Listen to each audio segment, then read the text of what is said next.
But the senator, while indoctrinated, could not explain his toxicity.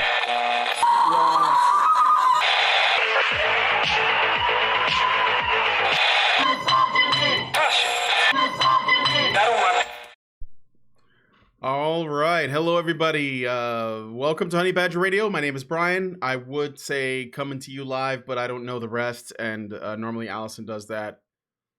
But this is, I guess, for... Should I be doing that then? It doesn't matter. Coming to you live right. from Deep a place... within the radioactive mainland. Yeah. The brave, et cetera. the bitchy, then the few, and the clowny hordes, whatever. So... This is Rantzerker number 114 or 114, however you want to call it. But the thing is, we might even change what these are, because this is basically like Feminist Bingo. So this is more Feminist Bingo with Jessica Valenti's What Would a Feminist Do podcast. Enjoy. Yeah, so last time it seemed like the Woke the Fuck Up podcast episode we did on, what was it, last week sometime, Wednesday? Was pretty successful, and you guys had some fun with it. So I have given this, the bingo card got an update. So I made this one myself, and appreciation noises. That's right.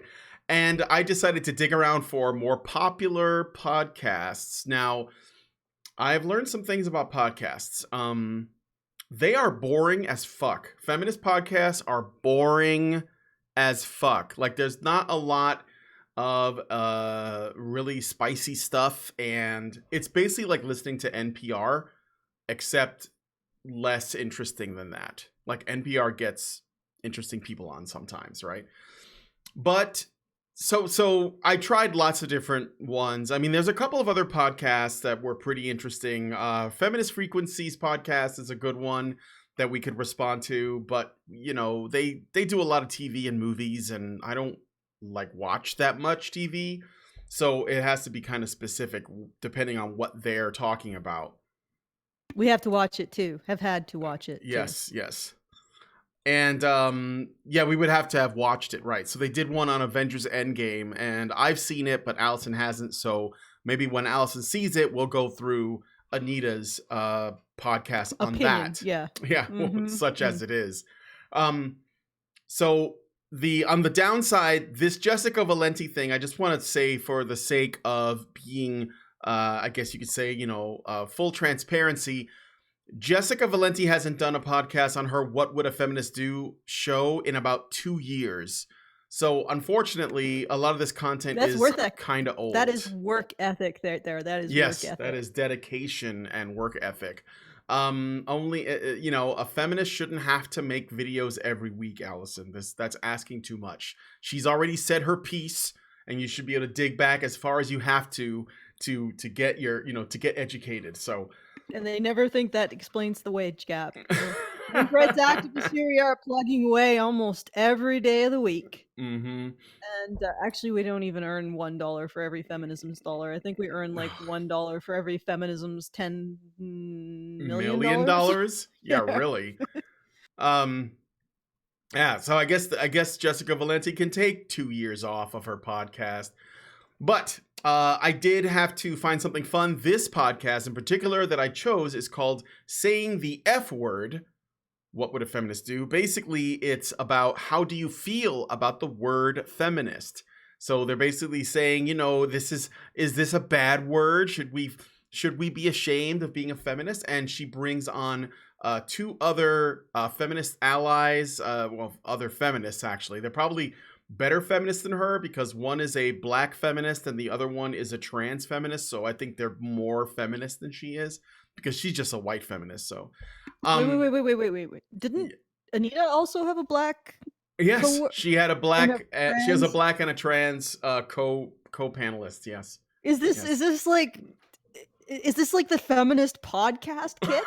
Here's your black feminist co podcaster, and here's your trans female co-podcaster that just pop right out of your kit. Purchased all in one. All right.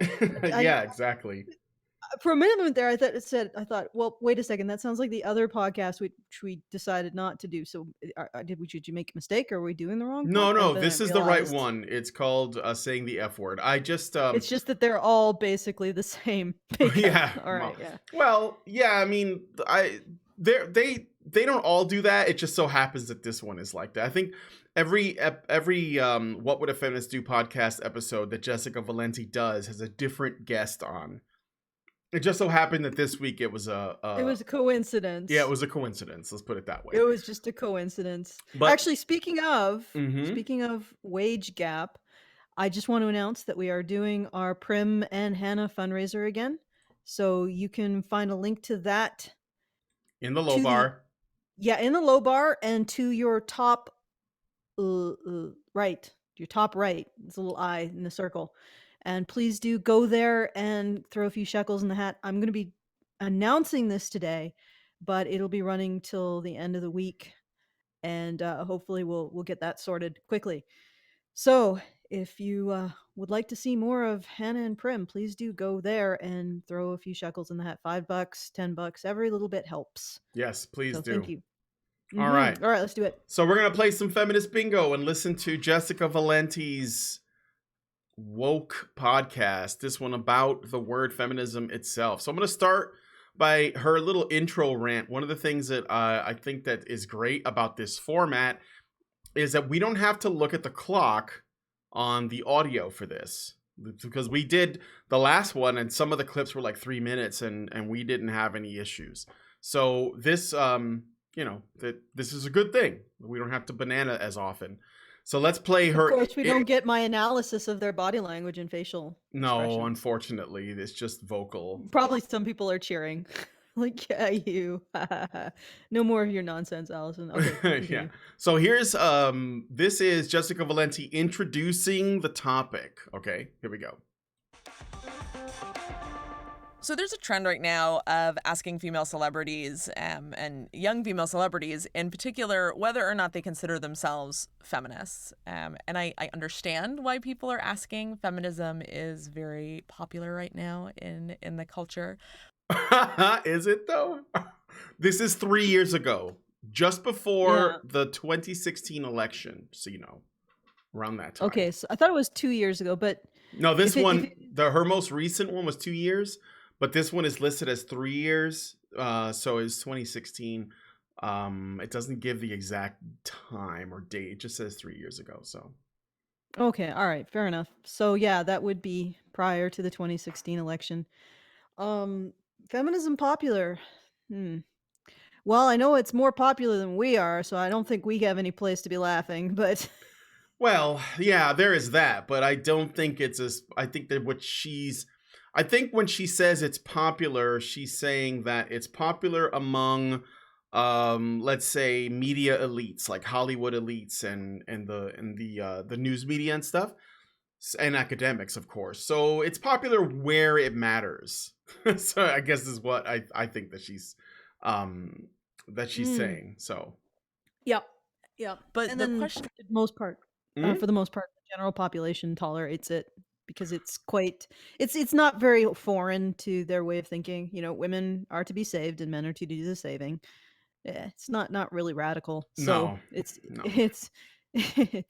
It's just another brand of sugar water. Okay, continue. Okay, continue, Brian. Let's continue. Question is really presented more often than not as like an inquiry into someone's politics, but sort of as a gotcha moment, right? Like, are you a feminist or are you not? Like, what's the headline going to be? What I'm much more interested in and what I think is much more important is how feminism might influence someone's work, right? And what the word and the movement might mean to them. And along similar lines, I would really love it if we could stop asking if it's okay that someone is calling themselves a feminist or not. And we saw this a lot with Beyonce, and hopefully we'll get into this in the conversation today, where people are saying, no, she's not allowed to call herself a feminist, which is just a ridiculous statement, but there's also doesn't seem to be much of a point. Okay, I'm just so she's basically making her point about the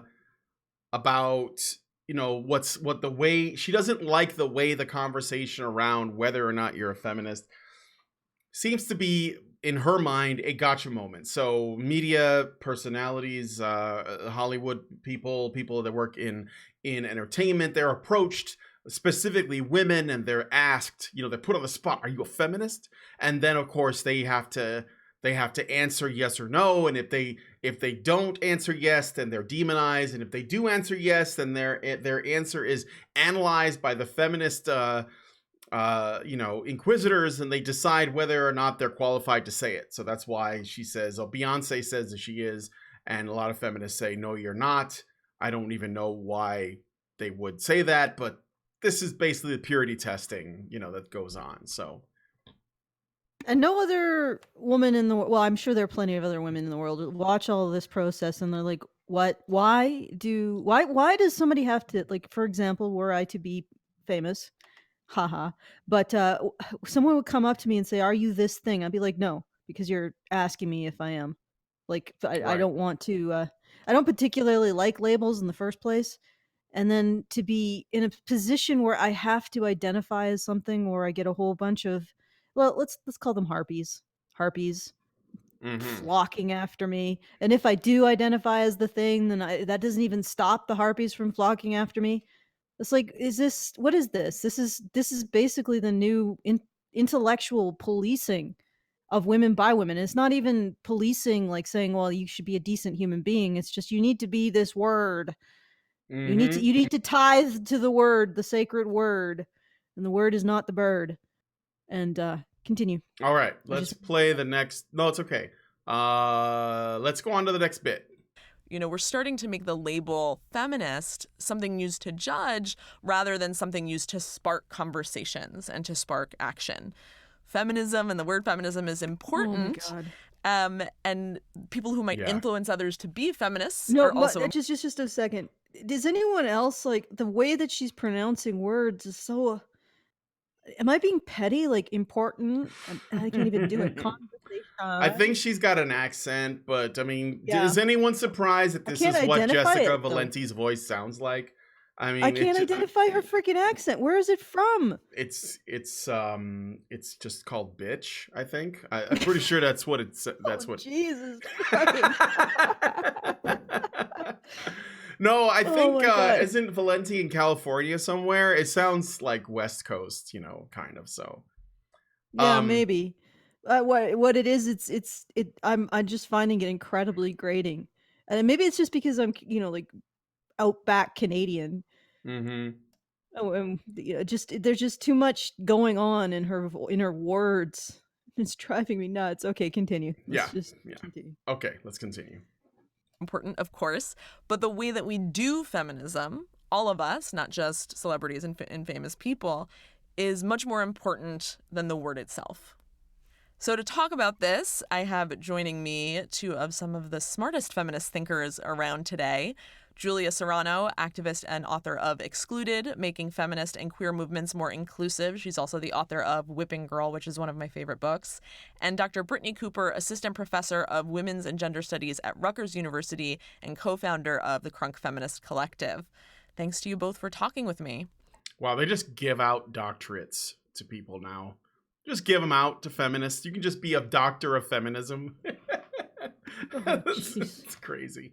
Thanks for having me. This better backlash on the academia at some point in the future, because this is so terribly unscientific. Mm-hmm. There's absolutely no basis for the beliefs that these people have, and they have never been held to any not even the scientific rigor that sociology is supposed to be held to. They haven't even been held to that. So basically, this is just quackery. These are scientific, or these are academic degrees in total and utter haze artistry. Mm-hmm. All right. Here's a bit on what does it mean is what I titled this. Who aren't really entrenched in the feminist movement or feminist thought, their perception of what feminism is comes very much from what they see in mainstream media, right? That's changing, I think, thankfully, thanks to all of the work that online activists have done and the internet and how that landscape has sort of shifted over the last 10 years. But there still is a lot of confusion and debate about what the word feminist means. So, Brittany, maybe we can start with you. how does feminism impact or influence your work? What does the term mean to you? Okay, I'm just pausing. Well, I guess for the banana, but also to give you guys a break. Now, Valenti is introducing her guests, and they're going to give her their opinions on what feminism means to them. And what does that mean? Well, maybe I should wait because I got to look at the bingo card now. Feminism is not a monolith, I think, is one of the squares on the bingo card here. But should I wait until they say it, or let's wait. Let's see if they make a statement that's sort of in line with that before I. If you're jump feeling on like that. that, it's getting into feminism is not a monolith. Sorry, I just fell asleep there for I had a mini nap. Yeah, right. As soon as she started talking, I was just like, thunk. Oh, well, I Right. think when people start saying, what does it mean to you? It's basically another way of saying, this isn't one thing. This is lots of things for different people. It's like the, I don't know, gender binary thing, I guess, or non-binary. It's feminism non-binary. It's everything and anything. Yeah, Okay. yeah. It's whatever is convenient. So it means that I'm fighting for a world in which my vagina doesn't determine my possibilities, and where we value all genders, where we're not invested in gender hierarchy, we're not invested in the idea that a cisgender man, a man that has a penis, gets to rule the world simply by virtue of his genitalia. That just checked a bunch of boxes. Hold on a second. So okay, yeah, there you go. You check those boxes. Yeah, we got my dictionary definition. So, it's about equality, which she kind of said in a roundabout way. She just said something about, all genders should be seen as equal. However, there was something about men. Let's see. Do I have a is it patriarchy? Historical oppression, I think. Oh, yeah, historical oppression. Yeah. There we go. That's a good one. Yeah, I'll leave it at that. I think that we could probably check another box, but yeah, but guys, I don't know if you know this, but you just have the ability to rule the world because of your genitals. Did you know that? Because your penis. Yeah, that's what gave us that qualifies us. Okay. Real quick reminder, this is before the 2016 election. These ladies probably had a rude awakening. I'm just putting it out there, but go ahead, Alison. All right. So they don't want to be their possibilities defined by having a vagina. But I presume that she's pro affirmative action based on gender and female-only scholarships and all kinds of other beanies only given to women. Mm-hmm. So that is defining your possibilities based on whether or not you have a vagina. Not defining your possibilities based on whether or not you have a vagina would get rid of all of the special perks that women get in our society, including access to jobs, preferential access to jobs, just because they're women and just because they need to fulfill a quota. And it would also get rid of this new thing, this sex strike. I mean, isn't a sex strike defining your political influence by the use of your vagina? And then the other thing is that she goes into this strange self-contradictory solipsism of, I don't want to create a hierarchy based on gender, but here's my approved hierarchy based on gender. And when they start making themselves out to be victims of a group of people, what they're saying is, I want to have moral dominance over that group of people. That is creating a hierarchy. She has just created a hierarchy with herself on top and heterosexual cisgendered men, presumably white men as well, on the bottom, but men in various constellations below her. Of course. She's just established a hierarchy with herself on top. All she means when she says, I'm against gender hierarchies, is that she's against gender hierarchies in which she is not the top. Yeah, no, of course. She's against hierarchies in which she's not on the top. Because we're going to get into this a little bit later. This woman that's talking, I believe she's the black feminist. And, well, you'll see how okay. I mean, it's not like an argument, but you'll see where she believes her brand of feminism should sit on the hierarchy that she wishes did not exist. So let's... Pro tip before we continue. if somebody is establishing themselves as a victim of you and they say, I don't want to create a hierarchy, well, they're creating a hierarchy, and they're creating a dominance hierarchy with you below them. So don't fall for it. Mm-hmm.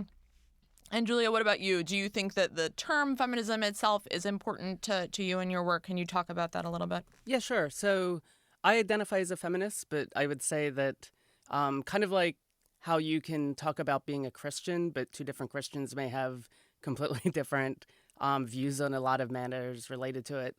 I think it's more of the feminism not a monolith thing. It's like she's under a different denomination. I love that she compared it to religion, by the way.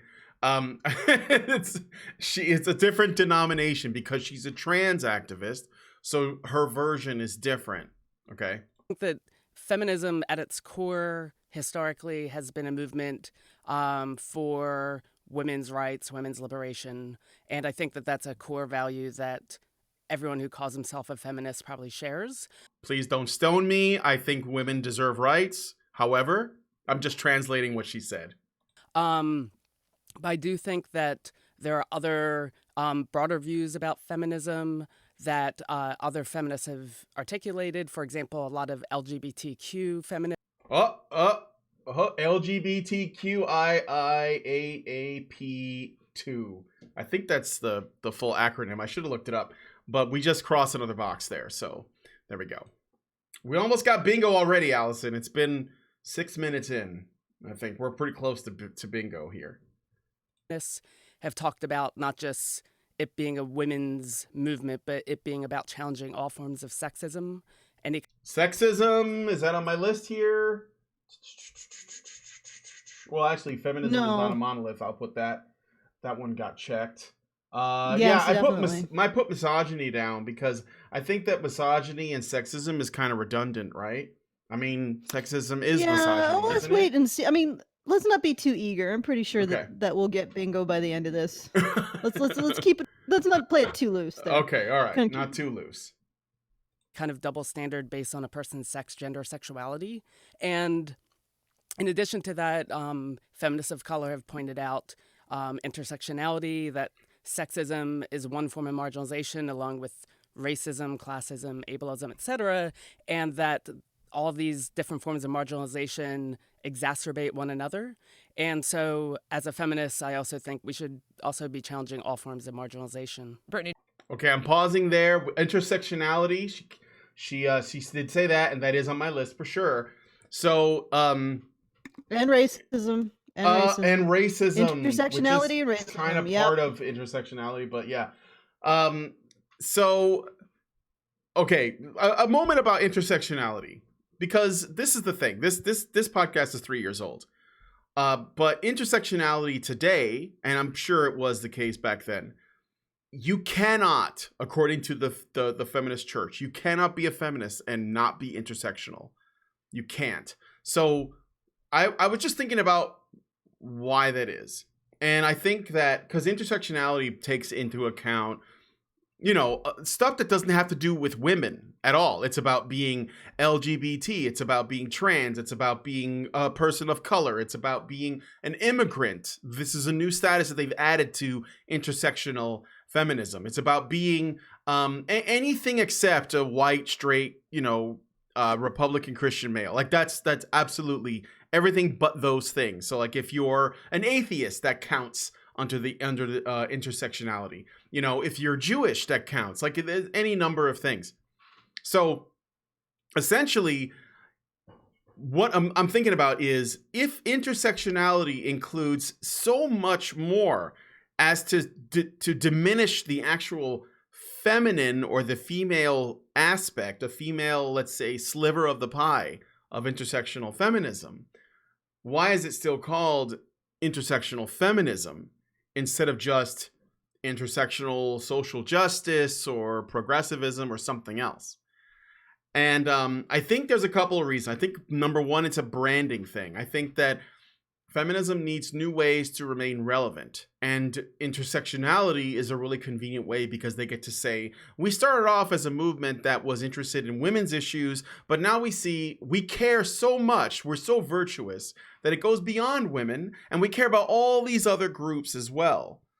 And these, of course, include people who aren't women, although we prioritize women over every other group. So, for example, if you're an immigrant woman, then you're higher up on their progressive stack. If you are a gay woman, i.e. a lesbian, then you're higher up on their stack than a gay man would be. If you were, a gay a gay black woman, then you're gonna do better than a gay black man.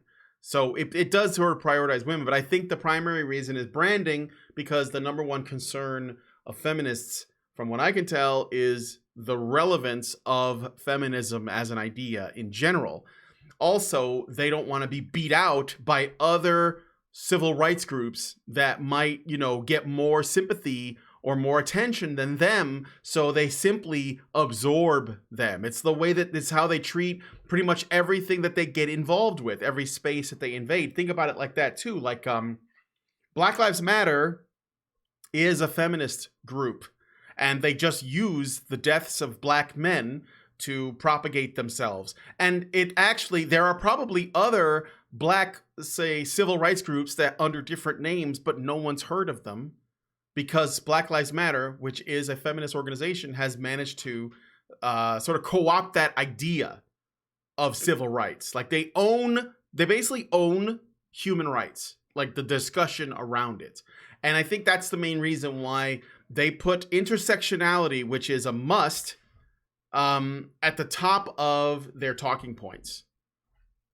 And I think that because otherwise they would lose relevance. I think they would lose their ability to remain relevant if they didn't have that.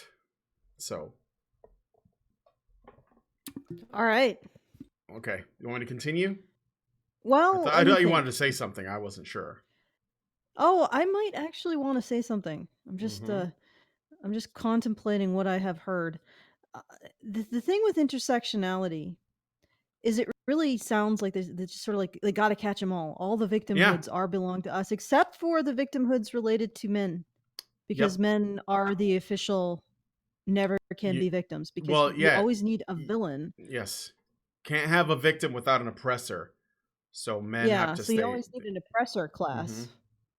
And because men don't naturally engender sympathy, or don't seem to naturally engender sympathy in anyone, because they're sort of socially disenfranchised that way, they're the easy ones to cast in the oppressor class, to be quite frank.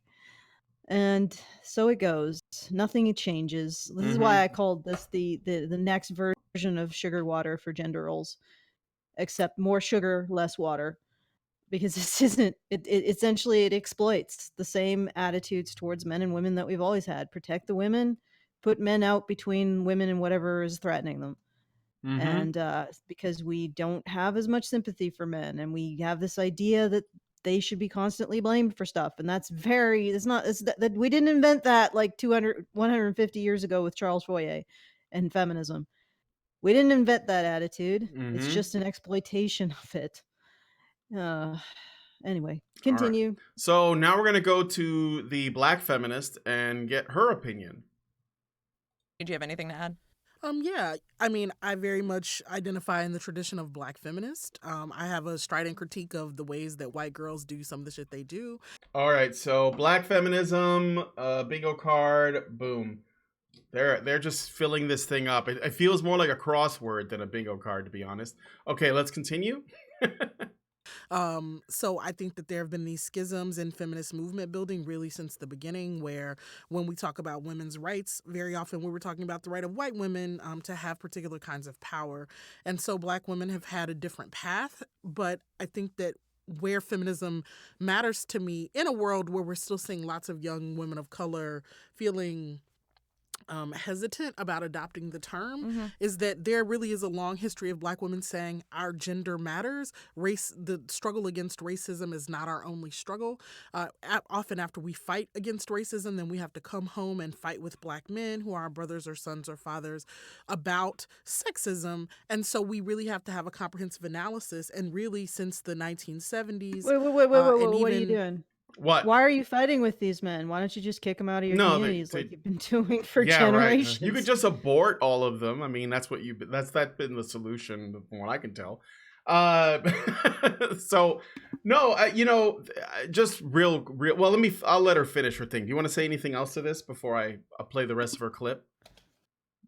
It's just unbelievable. Yeah, I know. Just like immediately go home and fight with Black men. I know.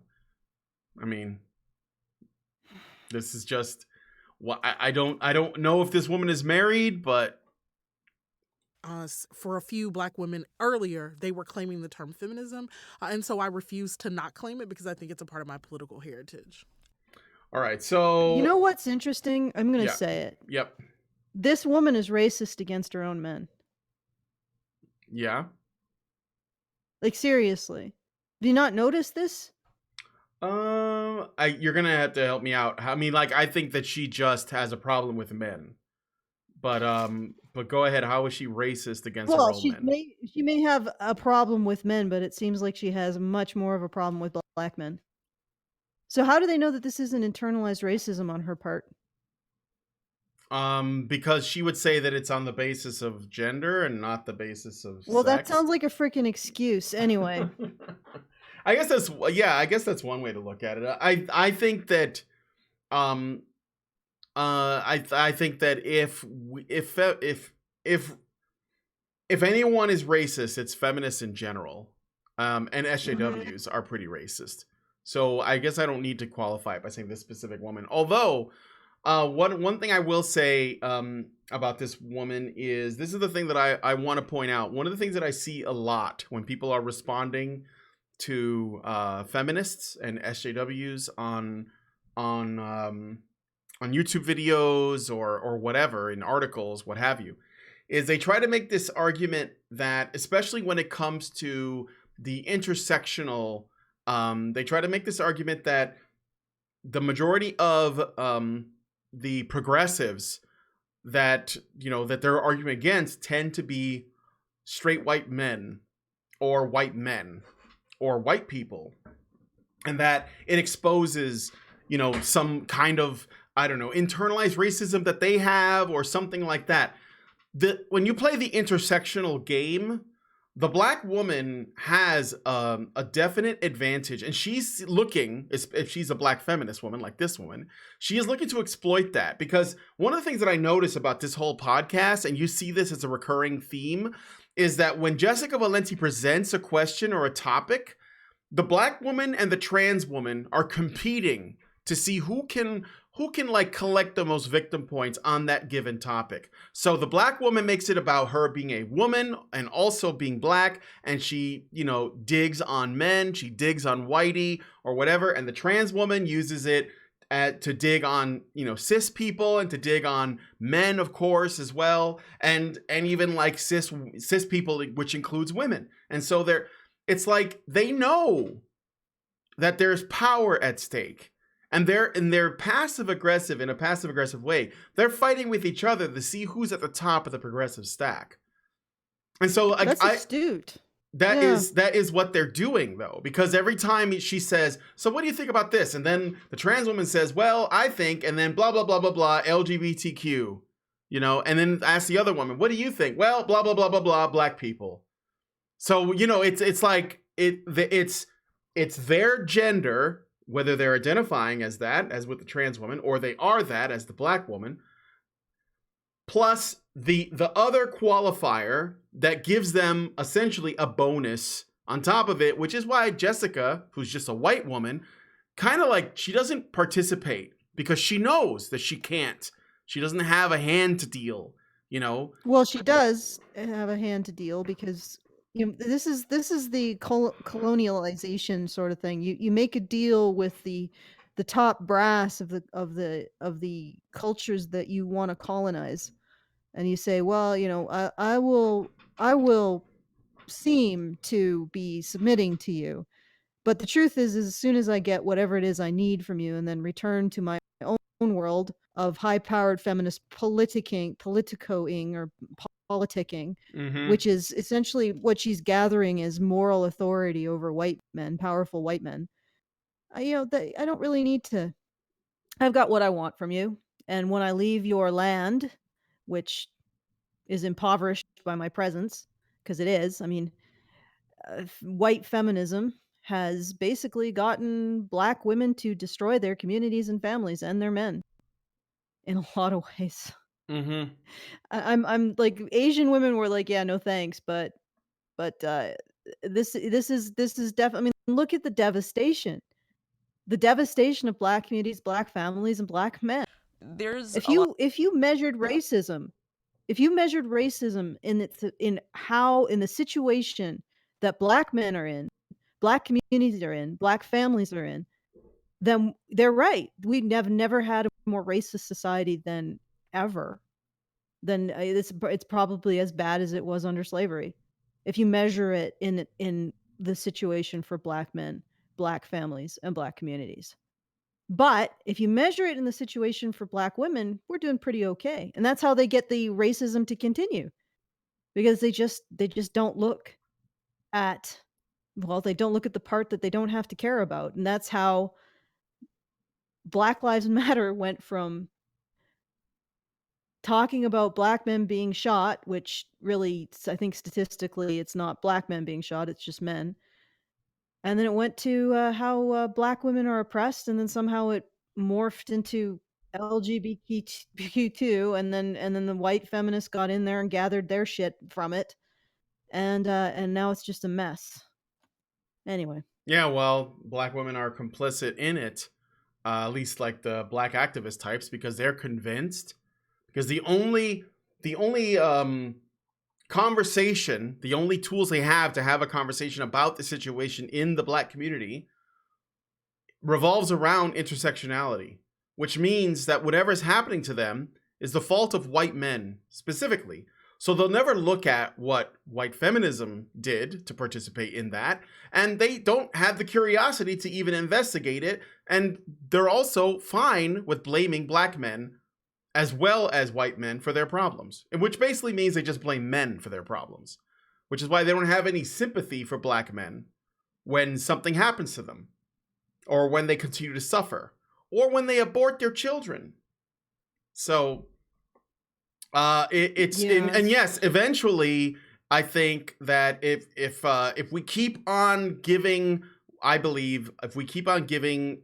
minority women a pass on their own bigotry, because, you know, whether white women started or not, I think they are inevitably going to replace the white women, and they're going to be as bad, if not worse, because they have more axes to grind, essentially, in their own head. Like, look at the head of Antifa. Well, not Antifa, I'm sorry. By Any Means Necessary. Yvette Falarca. She's not white. So she's a woman of color, angry as fuck, and she's using violent means to get what she wants. And I think that this is because intersectionality, it basically tells you that everything that you have entitlement to things because other people took stuff from you, no matter how good you might have it, because I think she's like a tenured professor or something. So she's not doing bad, but she still feels this need for vengeance against a group of people, which are straight white men, you know? And she's been fed all this poison, but I don't think that it makes her, let's say... But it's just amazing to me. She has all this vengeance against straight white men, but at the end of the day, who's suffering from it? Straight black men. Yeah, also straight white men too, though. Because all the guys that she basically inducts into her... it's interesting because she has a beef with straight white men, but most of the people that she uses, her foot soldiers for By Any Means Necessary, which is basically Antifa, are straight white men that are looking for, opportunities to essentially clear themselves of blame. They're looking for recompense. They're looking for something to make up for their historical oppression. And so they're basically acting this way because they're looking for forgiveness. It's like a radical suicide bomber, right? So I definitely think that they are responsible and should be held responsible. I mean, those men, but as well as the women of color, the intersectional feminists that are not white. Because I think that as things goes on, you can see this happening with the Democratic Party politically. As time goes on, white men and white women are being pushed out of intersectionality because of their whiteness and their maleness. And more people of color are basically taking, prominent positions, and it's mostly women of color on top of that. This is why we have the largest voice on the progressive side is Alexandria Ocasio-Cortez, or Ilhan Omar, which is a Muslim woman of color. Because that's the game that they play. Because that's the structure that they've set up. And so after a while, they're just going to push all of those other people out. But they will use them because they're going to need the numbers. But they won't have a voice at the same level. And they're going to willingly silence themselves because they don't want to talk over these people, right? So it's a messed up tribal game, but it's essentially they're creating a reverse hierarchy with people of color women of color specifically that are LGBT, whatever, on top. I think they're actually fighting over whether the color thing or the LGBT thing takes precedence, which is, I think, reflected in this podcast by these two intersectionals. So Egregious Charles gives us $5 and says, Europeans always played one tribe against another, like white feminists playing off the trans versus race intersectionalists. Okay, so let's see where we are with the fundraiser. I don't know that much has been put. Yeah, it hasn't changed at all, Alison. So I don't know if you want to shill it or whatever. Oh, but... yeah. Okay. So guys, I mean, the thing is that we won't be able to continue to have Hannah and Prim do their work if you don't support it. So go to www.feedthebadger.com.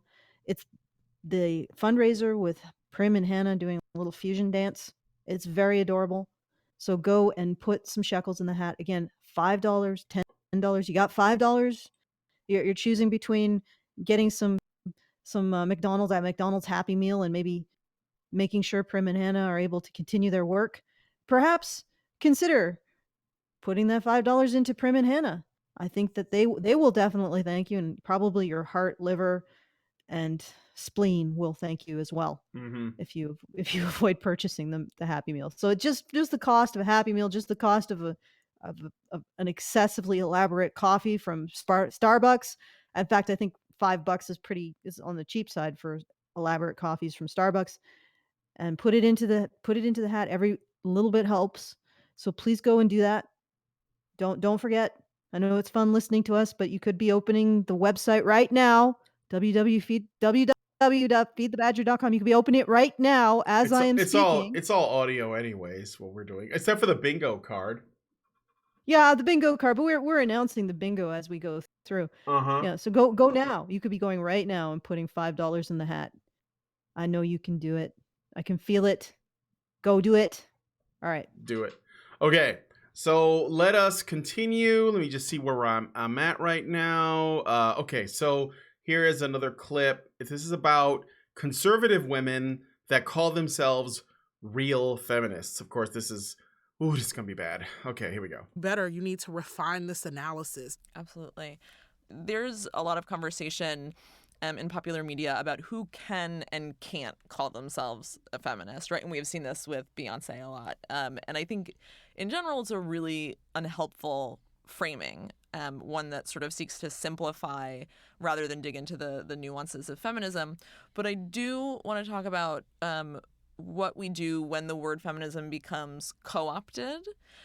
Especially considering the presidential election coming up over the last few years, conservative and right-wing women, I think, seeing how powerful the word feminist, the feminist movement has become, have started to call themselves the real feminists, right? Okay, I'm just pausing there. I wish conservative women would stop doing that if they don't want to give it any power. Unfortunately, though, a lot of times conservative women are also feminists. They're just a milder, I guess. I mean, I wouldn't even say milder. They're playing the same game, because what they're trying to do, this is what it is. They're trying to get the vote from women, so they pander by saying, oh, we're feminists, but we're doing it right? We're not playing the victim card, whatever. We want you to be able to choose to be single, to be able to stay at home and raise your kids and live in a, have the nuclear family, blah, blah, blah. But all it does is it doesn't wake women up to the fact that they don't need it at all. And you're just sort of like keeping that term alive. Another thing is that feminists will never accept you, because ultimately feminism is a left-wing ideology. It won't accept, at least like in name, in terms of like the people who live under the term, they will push back. But the obviously, we've talked about this on the show before, the difference between a tradcon and a feminist is not that much, except that feminists hate the nuclear family and tradcons don't. But ultimately, if you look at simply the idea that men should serve women, it's the same. It's that they both want that. It's just one of them wants to give you credit for it and the other one doesn't. And one of them wants to do it, I guess, without involvement or with little involvement by the state. And the feminists want to involve as much of the state as possible, so they never have to ask you, because they don't like doing that. So... but go ahead. Here's the real similarity and the real place where I believe female men's rights activists and women who are advocates of men's issues, because I know some people don't want to identify as men's rights activists, because let's face it, that it is like being a men's rights activist is literally the hardest fucking thing you can do in our society that doesn't involve physical labor. But it just involves a lot of moral courage. So I can understand why people don't want to do it, and I appreciate that. If you don't want to be in the firefight, then sitting it out is a perfectly valid choice. But the true difference, and this is the litmus test, is a woman willing to give up moral dominance over men? Is she willing to do that? Is she willing to accept that she won't be the one to decide what is acceptable speech? Or at least she's not going to be the only one to decide it, the only one to decide what are the important issues. If she's willing to give up that moral dominance, then she is willing to truly help men, because it's the moral dominance that's preventing men from being helped. It's this idea that women are always victims, and if a woman doesn't want to give that up, and victimhood does create moral dominance. That's the way we're structured psychologically. If someone is vulnerable, if someone is injured, if someone is incapable, we have an instinct, as long as we feel like they're part of our tribe, we have an instinct to protect and provide for them. And we have that instinct because our offspring are so helpless. So it's such a profound instinct. I mean, it is so profound, that instinct for us to protect and provide for the vulnerable, that it has become its own ecological niche that other species on our planet exploit. I mean, you just think about that for a second. Our instinct to care for the vulnerable is so powerful. It is an exploitable ecological niche for other species. Like crazy. That's insane. Yeah. And if a woman is not willing to give up some of that power for men, or let men come to the table in that way, then she might as well call herself a feminist, because feminism is about maintaining that moral dominance over men, maintaining women as the center of society and the center of concern. And if you want to maintain women as the center of concern, you are never going to be willing to put men into a position where they can be helped at all. You'll always be looking at it as taking away from women. That women are always more in need. Women are the center. Women are more of a concern. And so that's the real difference. And I hate to say it, but there are a lot of conservative women who still want to maintain that moral dominance over men. Oh, yeah. They may use it in a different way. A lot of them are, most of them are okay with second wave, up to second wave feminism too. But they think They may that, say- that it just went off the rails like in the last 5 years or so. Are you freaking anyway? They'll say that it is that men are tamed by women, that men are harnessed to the work of society. And in some ways they're right, but they're not recognizing that the reverse is also true. Mm-hmm. Women are also tamed. Women are also turned into more acceptable, they're turned into more compassionate, more aware, more they have a higher theory of mind when they contend with the issues that men face. So if men are being tamed by women, then women are also being tamed by men. It's sort of a self-taming happening. Maybe that's how we became the only self-domesticating species on the planet. But they don't recognize that part. And there's not a hell of a lot in conservative or traditional thought that really reinforces the idea. There is some, a woman should live a godly life, and God is generally defined as the father in the sky who disapproves of, I don't know, the whoring and the sinning. So, I mean, there's something to that, but it's definitely not men that they are allowing to have moral authority over them. And that means being willing to listen to how men are impacted by women and say, hey, that's a thing. I should be a better woman based on how my effect of my actions on men. And so that, I mean, unless that is there, then a woman really should be defined not as a men's rights advocate or a men's issues advocate, but, just another person who's probably probably going to might not say she's a feminist, but she'll still grab onto the tricks and tools for maintaining moral dominance that feminism gives women. Mm-hmm. So there you go. That's my little thing. Well, there Pro you go. tip: Yeah. if she doesn't allow you to, she wants to dominate you morally, or she doesn't allow quid pro quo in terms of if you step on her toes, yeah, she should be able to say, hey, you're stepping on my toes. And if she steps on your toes, you should be allowed to say, hey, you're stepping on my toes. If there isn't that quid pro quo, then she probably is not really advocating for the issues of men. So there you go. Right. All right, so let's get into, I think someone was asked for a response about this conservative women calling themselves real feminists. Again, these are the political women doing it for votes, and they do it because they believe it works, and it probably does. And this is actually important to point out. So we saw it happen with Sarah Palin, and we see it happen all the time with anti-choice women's groups and conservative women more generally. And I'm just wondering what both of you think of that. How do we negotiate not wanting people to appropriate feminism and feminist rhetoric with the desire not to want to police what feminism means to different people? I think that we just have to have some clarity. So while I think that there can be legitimate critiques, what I also think is I'm not a perfect feminist, and feminism is not my religion, so I don't have to be perfect at it. But I do think we should call the sort of co-optation of feminist discourse on the right bullshit. I think that if and the way that we do that is by saying that right-wing policies fundamentally are rooted in a hatred of women and a desire to control women's bodies. Whoa, okay. So that's misogyny and gender traitor, because right-wing women can't be feminists. I mean, it's impossible because their policies are anti-woman by their very nature.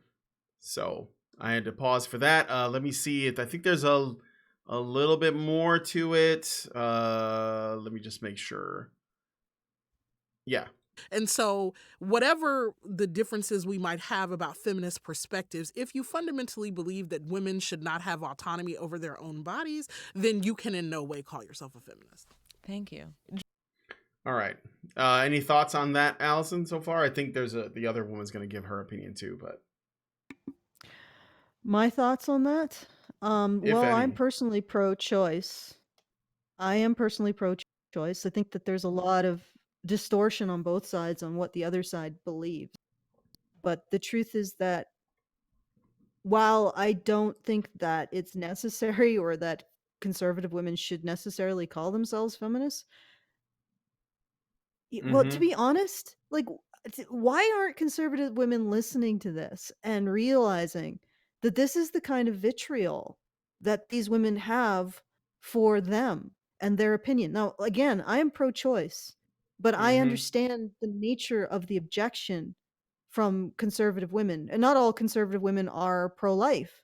Some of them are more conservative fiscally rather than in terms of what people should be doing or when life begins. But the real crux of the issue for abortion is when life begins. If you're a person like me, I don't believe that life begins until there is consciousness, or at least some awareness of pain and sensation.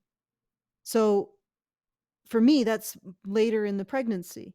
But of course, I'm going to be against an abortion in mid second trimester, or whenever it's discovered that fetuses feel pain or start to have sensations of their. But that's the thing. That's where I would define where life begins. Mm-hmm. Some people define life beginning at conception. Some people define life beginning at implantation. Some people define it beginning on this date for this reason. And that is the real question of pro-choice versus pro-life. And they're distorting it into this idea that the pro-life contingent just wants to control women's bodies, just wants to rape women and hates women. Mm-hmm. And that's not it at all. It's purely the question of when life begins. Well, And yeah, they but believe that it begins earlier than these women believe, or rather, and what's even more creepy is that in many cases, it doesn't matter when life begins for these individuals. It should be solely at the discretion of the mother to end even a begin life. Even if they thought it began at that point, she should have the discretion to end it. And I can understand that argument too, because it's a bodily autonomy argument. However, this idea that conservative women hate women because they are pro-life is malignant. It's absolutely malignant, or that this is anti-female. I'm sorry, but do you really think that if men got pregnant, this would even be an issue? Are you freaking kidding me? mm-hmm. Throughout all of human history, men's bodies have been considered the property of the state to be disposed of at will in war. Throughout all of human history, except maybe Roman era, which was voluntary. But for most of human history, there has been conscription, which means that the state considered men's bodies to be their property. And in exchange, some men got a say in how their bodies were disposed of. But you honestly think that our society would give two flying flipper fucks about men's opinion if men got pregnant? Of course it wouldn't. Men would have to have children, just like they have to have children now. And this isn't sexism against women, because it's only bringing women slightly closer to the situation of men. Because I'm pretty sure even in Georgia, which is where this new argument is, the Georgia heartbeat bill, even in Georgia, if a woman is raped, she can still have an abortion. She doesn't have to take responsibility. She doesn't have to carry the child. She doesn't have to invest her bodily resources in a child. That's not Mm-hmm. true of men. It doesn't matter how a woman acquires a man's sperm. She fucking strap him down and rape him, and he is still strict liability responsible for the child support of the child. Are you freaking kidding me? It's just, this entire argument drives me batty. It's not sexist for conservative women to want to bring women's responsibilities, reproductive responsibilities, in line with men's reproductive responsibilities. That's not sexism. That is actually creating equality. Yep. Nor is it hatred of women to say, once the life has begun, you are responsible to it. It's just not hating children enough, is really what they're getting at. Oh, Yeah. okay. So I'm we got done. no, it's okay. We got some donations. So we got some donations. I'm gonna go ahead and You show. want me to do We're some at callouts? 35. We're at 37%. So we're yeah. If you want to do some call outs, then that's cool. And then I'll go ahead and play the next bit. I also want to check off some more boxes on the bingo card. So we got My Body, My Choice. So that came up. And right wingers came up. So I'm going to check that box as well, because that's a box that I call incel/MRA/red pillars/right wingers. Basically, just like terms that you throw out there to demonize the other tribe. Oh, those are just blank, and they're just bad because reasons. So go ahead and do your call outs. All right. Well, first of all, I want to thank, I believe it was David H, who was the first, and he gave $25. So thank you, David H. I Thank you, want to David. thank Charles Hortis. Oh, I'm so sorry. Oh my goodness. Okay, Charles H. He gave us $125, Ooh. and yeah, and it actually was a reoccurring. So he's given $100 to reoccurring to Hannah to support her show, and $25 reoccurring to Prim to support her show. And I applied that to this particular fundraiser because I said I would do that if people donate monthly to support either Hannah or Prim. And you can do that. If you go to the fundraiser, you can actually also support them monthly. And that really helps us out as well. Jordan P gives us $50. So thank you, Jordan. Jeffrey S. Nope, that's just that is a reoccurring. So I apologize. That Remy is always good for it. Gives us $100. Thank you, Remy. D'Antoni C gives us $10. So thank you, D'Antoni. Matthew H gives us $5. Thank you, Matthew. Morgan B gives us $5. Thank you, Morgan. Louis Alexandre B gives us $10. Thank you, Louis. Cameron D gives us $25.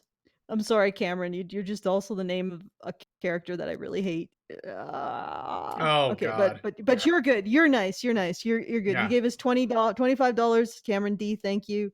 David T gives us $25. Thank you, David. John R gives $10. Thank you, John. And Tyler Q, who often gives us some slips us shekels, give us $10. And I'm gonna check and see if there's any notes. Okay. Is someone using the internet over there? Because you got a little bit robotic, and I know you don't have a lot of bandwidth to play with. So let me just change it. Carry the show, Brian.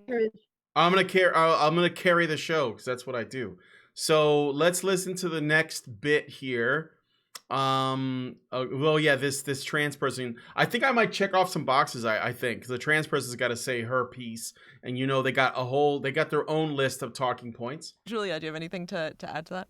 Yeah, sure. And I think that to just add on top of that, I think that there are certain feminist principles that I think we can apply not just to the circle of women's issues, but also where we can find common ground with other forms of marginalization. So, for example, the idea of bodily autonomy, which I think is really important with regards to feminism and women's reproductive issues, is also really important as a trans activist. It's really important to disability activism. Oh, ableism. Boop, boop. Disability activism. I didn't even know that was a thing. So, but I could see it, but I'm at this place now where I think that if someone is working, I obviously don't have a problem with advocating for disabled people. Whether it's because you want to help them with services and because they need it, right? But when you hear it coming from this kind of activist, intersectional feminist side, it's not really about that. It's about power. It's just ways of leveraging power. So the whole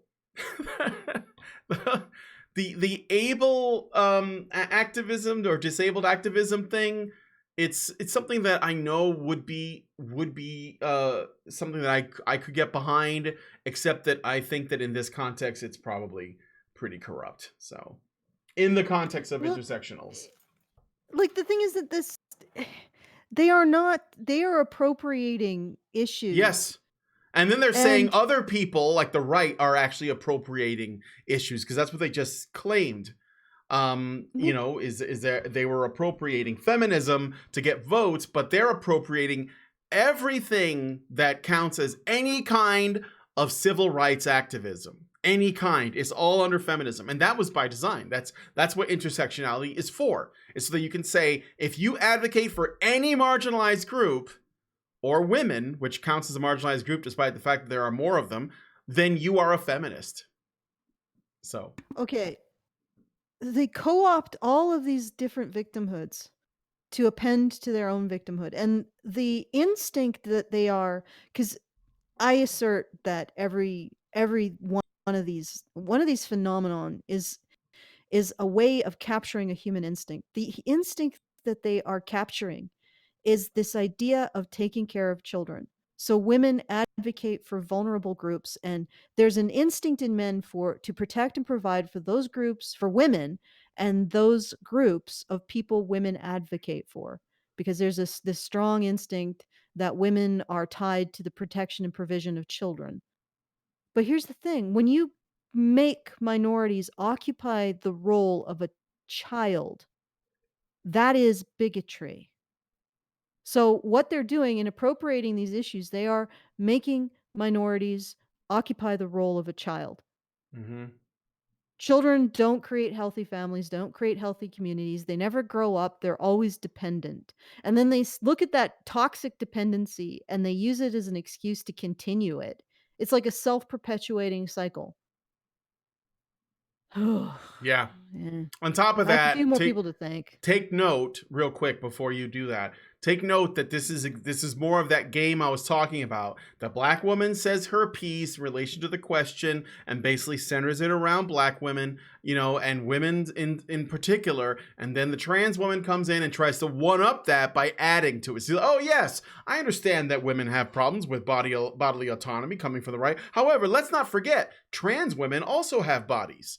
And so do, and then let's go and how many more things can I check off the list, right? And so this is, what's happening is, it appears to be a conversation, but it's actually a battle. It's a battle for dominance. It's a battle for who is gonna be the authority on what feminism is. Well, and the person who walks away with all of the goodies is the person who all of these apply to most. Yes, and is also the most moral, the best person. No. The person who all of these things apply to most is Jessica herself. They may be battling, but they're only battling to provide Jessica the most moral authority. That's the great joke of all of this. They're battling to be Jessica's child that Jessica then turns around and advocates for with powerful in the context of politically powerful men. Mm-hmm. But they are this is the position that they're battling for. It's actually sort of like a microcosm of an abusive family. They're both battling to be the most victimized child for Jessica to advocate for. But at the end of the day, Jessica is the adult. She's the one that's acquiring the power and the influence from these women. Maybe this is too subtle for people to pick up. No, I understand what you're saying. Yeah, I get that. I don't know. I think that this could come to a head at some point, but I don't know. Oh yeah, no doubt. I mean, this is also a battle. I agree. They are fighting, but the person who's winning is Jessica. Mm-hmm. I see what you're saying. I mean, okay, so let's continue. She's the common denominator. She is the common denominator. Yeah, right. The intersectionality. Well, that was the thing I was going to say is that, you know what I think is going to happen when it comes down to it, and not just in this podcast. This one obviously doesn't give us like a peek into the future. But when I look at the struggling spheres of intersectionality, I think the trans people, the trans women, they're going to get pushed out. They're actually going to lose that. And I can tell you that's going to happen sooner rather than later, because gay men have already been thrown out of the progressive stack, right? They're not considered part of the protected class. They are occasionally, it'll get brought up, but ultimately they're not important. Just like black men, they're out, okay? But it's going to come down to black women or women of color, Muslim women, and trans women. Trans women are going to go. And I can tell you that's already happening because another podcast I looked at, because I was listening to a bunch of them. I think her name is Megan Murphy, and she's actually also a well-known feminist journalist. And she had a podcast where she had a lesbian feminist on from the UK that was talking about how lesbian women are being marginalized in the LGBTQ community, and that something has to be done because they're losing their voice. So the group within the LGBTQ that is the most oppressed, according to feminists right now, appears to be lesbians, because they're being silenced, because the trans women are coming in and they're essentially taking all the victim points away. And so the lesbians have to get it back, even though it was never really earned in the first place.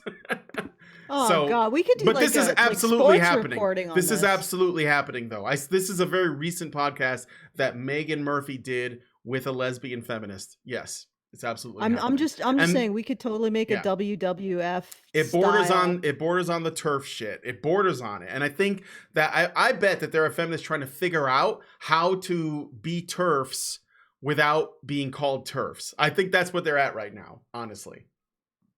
So I think we could totally do a WWF style reporting on these clashes between different groups of victimhoods, because it is actually sort of hilarious in a way.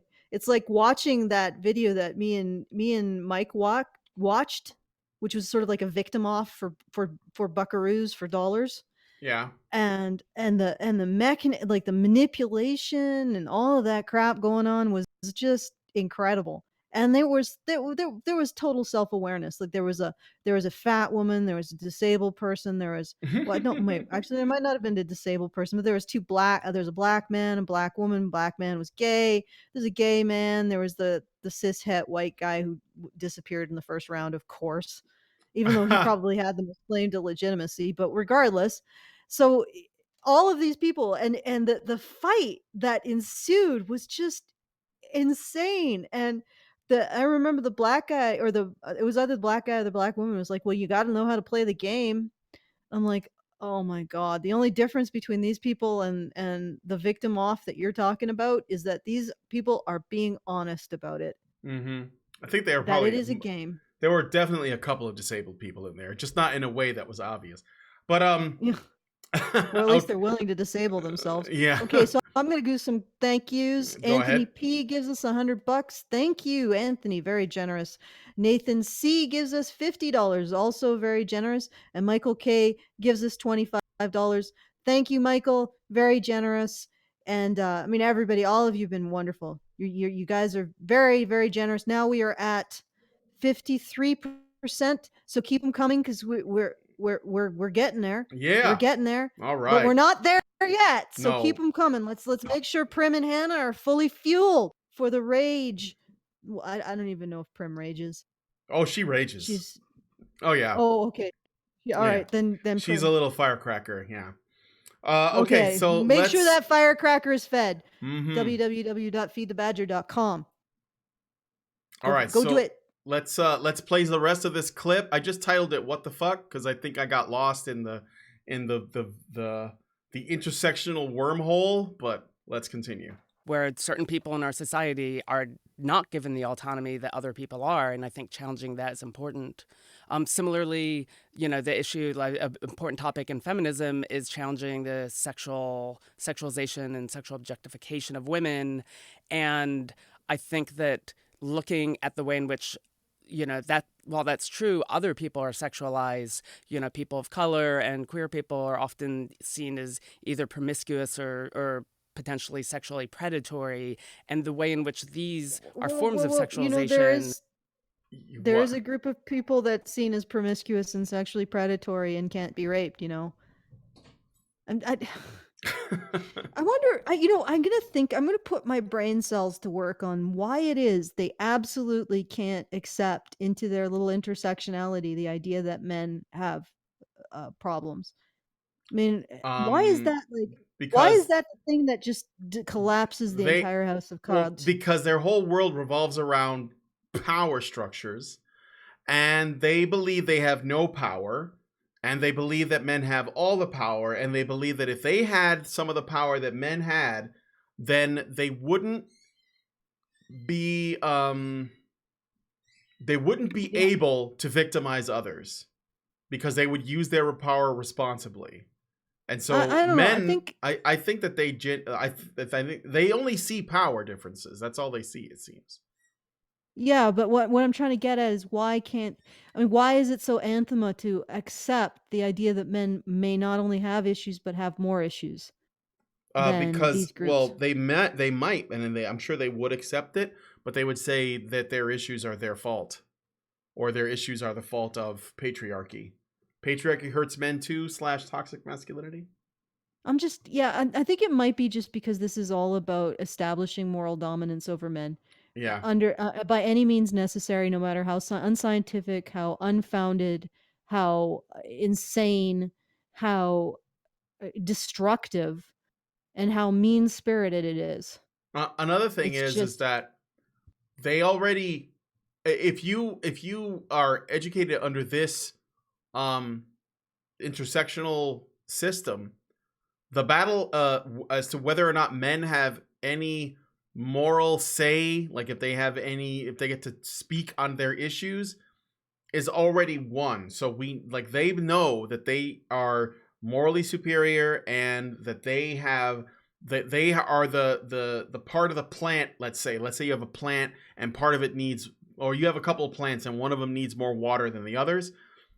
They are the plant that needs watering, so the others should be ignored until that plant has been watered enough that it starts to flourish. So even if they acknowledge that men have problems, they think that their problems come first. So they don't want to talk about men's problems until their problems are fixed. And at least that's another way to look at it, I think. Well, the thing is that I don't know if is it complete ignorance? Like, I'm amazed that they're so impervious to any kind of logic. No, it's a lack of compassion and sympathy. Because remember, well, this is ultimately what I believe. They don't care about men. And the reason why I know that is that they only care about themselves. And the reason why I know that is, again, as evidenced by this conversation. The trans woman prioritizes her problems as a trans woman over everybody else. The black woman prioritizes her problems as a black woman over everybody else. So no matter how much other people as individuals could be suffering, they don't suffer as much as her as a class of person. So they prioritize their suffering over everybody. That's why they're competing to see who suffers the most and who needs attention the most. You know, it's I think that's it. And men, they need it the least. They don't deserve compassion. That's why there was the podcast we did last week where, you know, there was somebody said, well, what do you say when people say, what about homeless white men? And they say, well, fuck homeless white men, because they can walk into a drugstore and they can get Band-Aids that match their skin color. Or they can go to a restaurant and talk to the manager, and the manager will probably look like them. So fuck them not having a home. Like, that's literally like the disconnect. Like, they can't even see that the difference between not having a place to live and having Band-Aids that match your skin color are it's absurd to even compare. And I think that's the lack of compassion runs that deep. They just don't care. That podcast, like, they were comparing the issue of homelessness, which men face more, and all the other issues that men face more, that I spent a great deal of time, the fact that they are the victims of rape and domestic violence, least likely to get any kind of help, and least likely to get any kind of sympathy, and least likely to get any kind of recompense or justice through the justice system. They are the victims of they're victims of violent crime more often. They're more likely to commit suicide. They are more like I said, more likely to be homeless, more likely to suffer from the inability to get a job. They are more likely to suffer from the inability to continue and complete their education. I mean, there's all kinds of things that are really intractable problems that men are facing, and that they do not, well, they are having a great deal of difficulty overcoming, let's say. And as a group, as statistically as a group, that these are facing. And they counter that with men. When men go to restaurants, they're more likely to complain to a manager that has the same sex as them. Mm-hmm. That is a counter to all of that. And it's like this individual here saying that men get power by virtue of their genitals. What on earth are you talking about? Like it's so funny because let me use this scenario. Actually, I'll take it from history. The Janissaries. Okay. The Janissaries were the sons of Christian slaves. However, when they became a Janissary, they were allowed considerable freedom, even though they were the sons of slaves. They were allowed to own property, they were allowed to advance into high positions in the government and the military, and they were allowed to become what was essentially the white collar and trades of the time. So they basically ran their society to the point where they were in many cases the highest politically active. They occupied the highest politically active positions in the Ottoman Empire, and they were slaves. But here's the thing. The reason why they could occupy those positions safely, like the Ottoman Turks could allow the Janissaries, the sons of Christian slaves, to occupy, basically run everything, including the military, is because at the age of 7, they would go and they would gather those kids up. They would force march them hundreds of miles. And if they died in a ditch, they died in a ditch. And then they would forcibly inoculate them into an ideology. And then they could be trusted to always serve the masters of that ideology. It's like in the end of the empire, the Ottoman Turks pointed to the Janissaries and said that they oppress us because they're in positions of power over us. And they completely ignored everything that had happened to that group of people to get into those positions of power. The forced marches, the disposability, the fact that if they died they would just be rolled into a ditch and forgotten. The fact that they were forced to renounce the beliefs of their own people and their own identities. They were forced to renounce their identities as lesser. They were forced to renounce them as toxic and see themselves in terms of service of the Ottoman Turks, who were the good people, the God's people. And then they could occupy all those positions of power. And that's exactly what women or feminists are doing today to men. They look at men in the positions of power, and they do not look at what society has done to men to put them there as a group. It doesn't look at how society has ignored and demonized men's identities to the point where individual men are so motivated to earn themselves out of that hole that they become high-powered CEOs, high performance athletes, anything to earn themselves out of that hole. And they don't even look at all of that. And they don't even include it in their equation. Just like the Ottoman Turks somehow forgot everything that was done to the Janissaries to make them suitable for those positions of power. And to make them suitable for those positions of power because they would only use them in benefit and service to the Turks. Wasn't and that's a bit of a segue, but wasn't Jafar from Aladdin a Janissary? I thought he was. I think he was. But okay, I'm sure somebody in the chat will correct me on that. But it just popped into my head when you were describing it. I just imagined your whole scenario with Jafar as the central character. That's probably not good, but I'm sure that if that was true, then that's how feminists would see men, as Jafar. Anyway, cartoonishly evil. So, let's hear the rest of this wacky clip. No, I mean, like, Alison makes a good point. I just can't add anything to it, so I thought I'd be silly. So relax, guys. I mean, it's like to even get into those positions or even want to achieve that highly, And this is statistically true. If men didn't have to achieve so much in order to attract a woman, they wouldn't. No. So in order to get into want to be in those positions, they have to be disenfranchised in the mating game.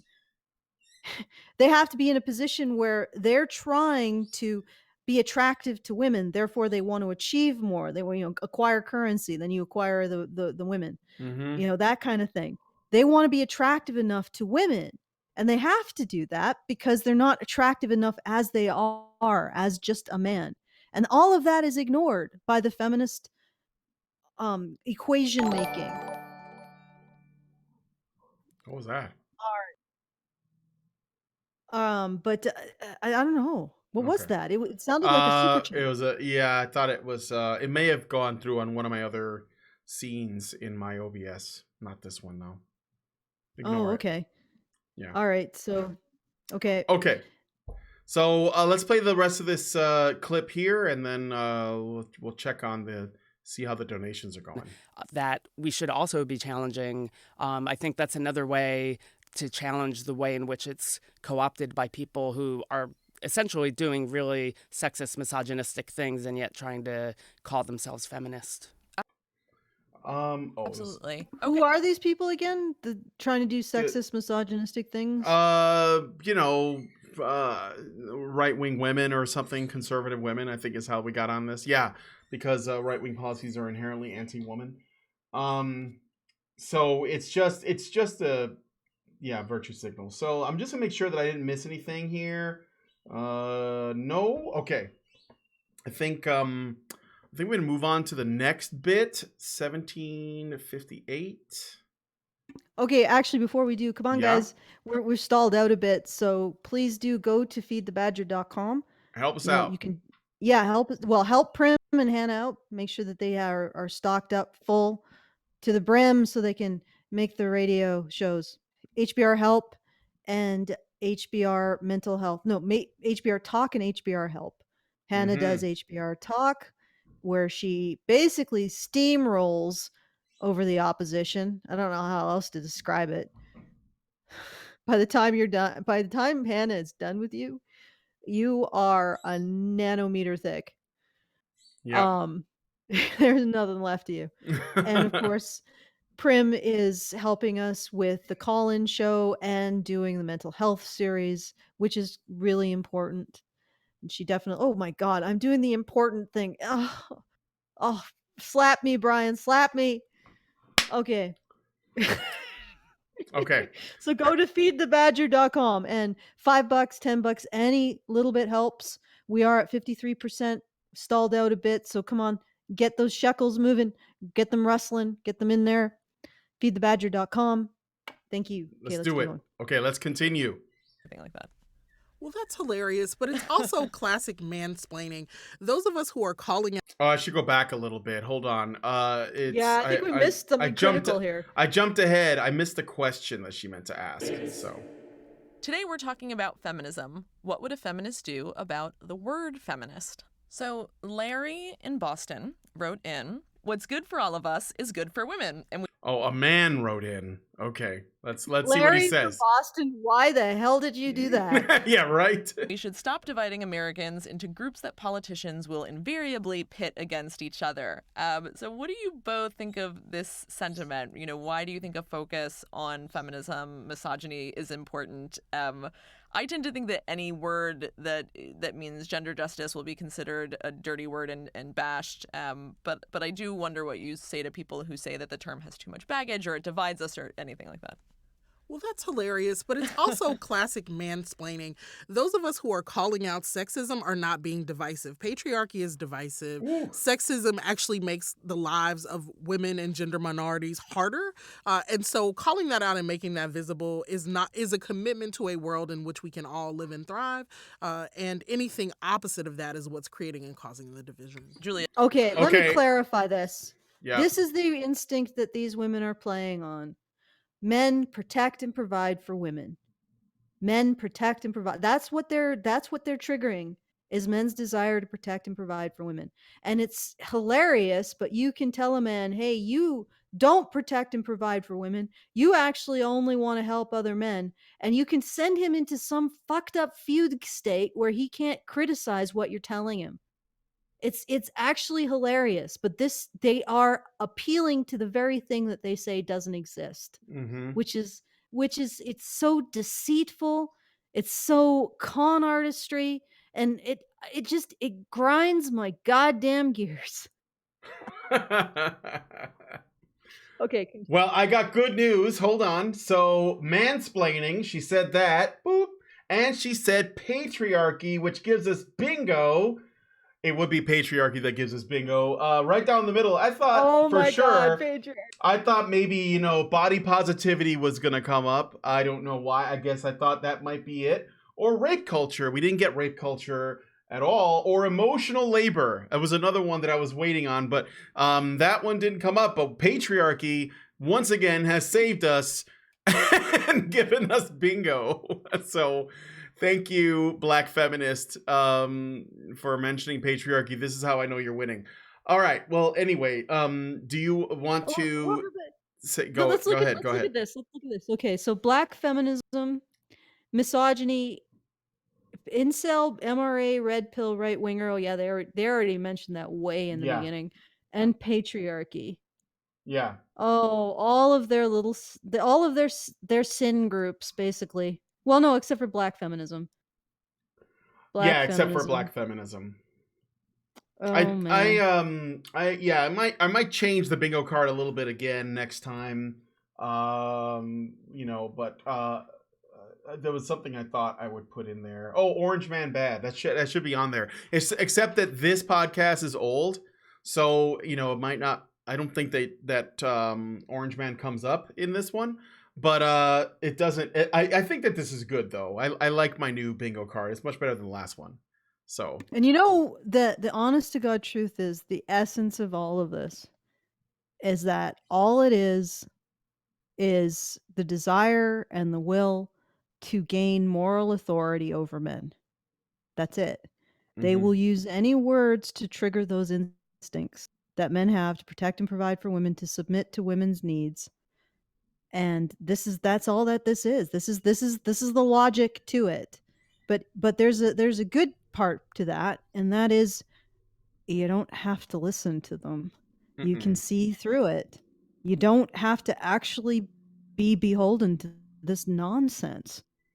It doesn't have to have as much of an effect on you.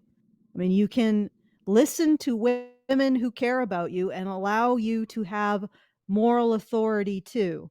Not women who want to establish absolute dominance over you and decide that you have no issues that are greater than their own.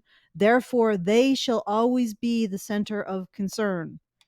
And you can never usurp or co-opt that as a man. So, it's up to you which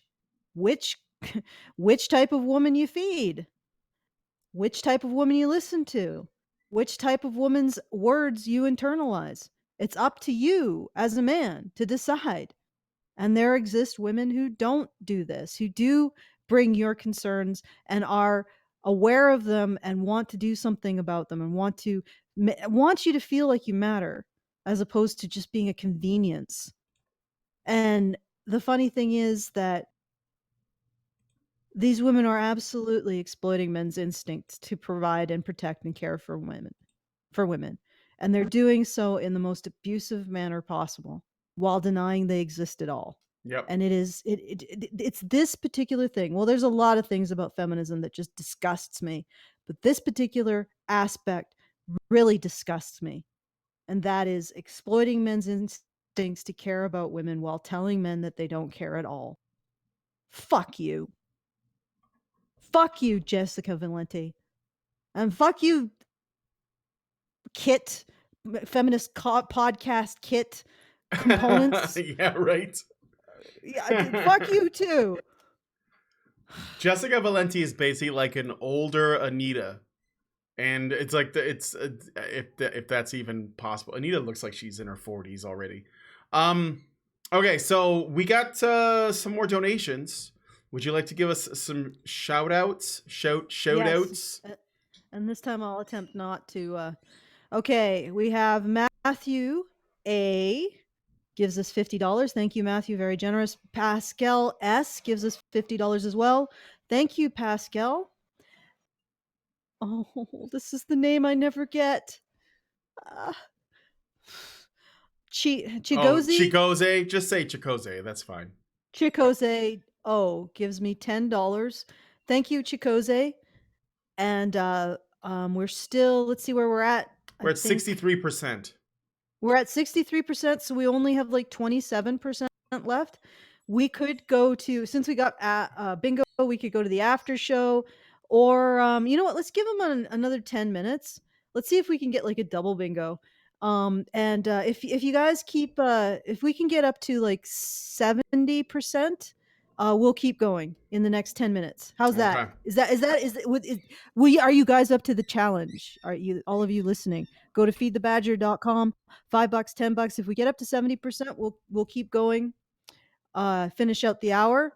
And if we get up to in the next like 10 minutes, how's that? Do you think you guys can do it? www.feedthebadger.com. This fundraiser is going to help Prim and Hannah make sure that they can continue their work. Prim's work is really, really important. I think it's very valuable.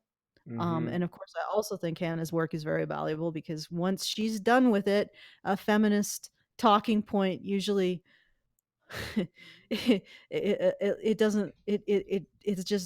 loses like 20% of its power. Like whenever Hannah makes a new video debunking a feminist talking point, a feminist phylactery / Horcrux is destroyed. It just takes a while because there's a lot of feminists out there. So Hannah is slowly grinding them down 20% at a time, 20% of their hit points at a time.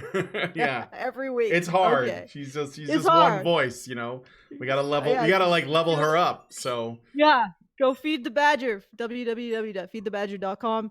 It's the fundraiser that's featured where Hannah and Prim are doing the fusion dance, and they're powering up. Okay. Yeah, there it is right there. Okay, so let us continue. Let me just make sure I am where I want to be. I guess we'll listen to this bit. I'm not really sure I remember what they say here, but do people say this sort of thing to you as well? Yes, sure. I hear that a lot. And usually my response to it is, you know, in a perfect world where everyone is, you know, viewed the same and nobody is disrespected or delegitimized. This is about like whether or not feminism is divisive, which is this guy who wrote in said that. This man. Ugh.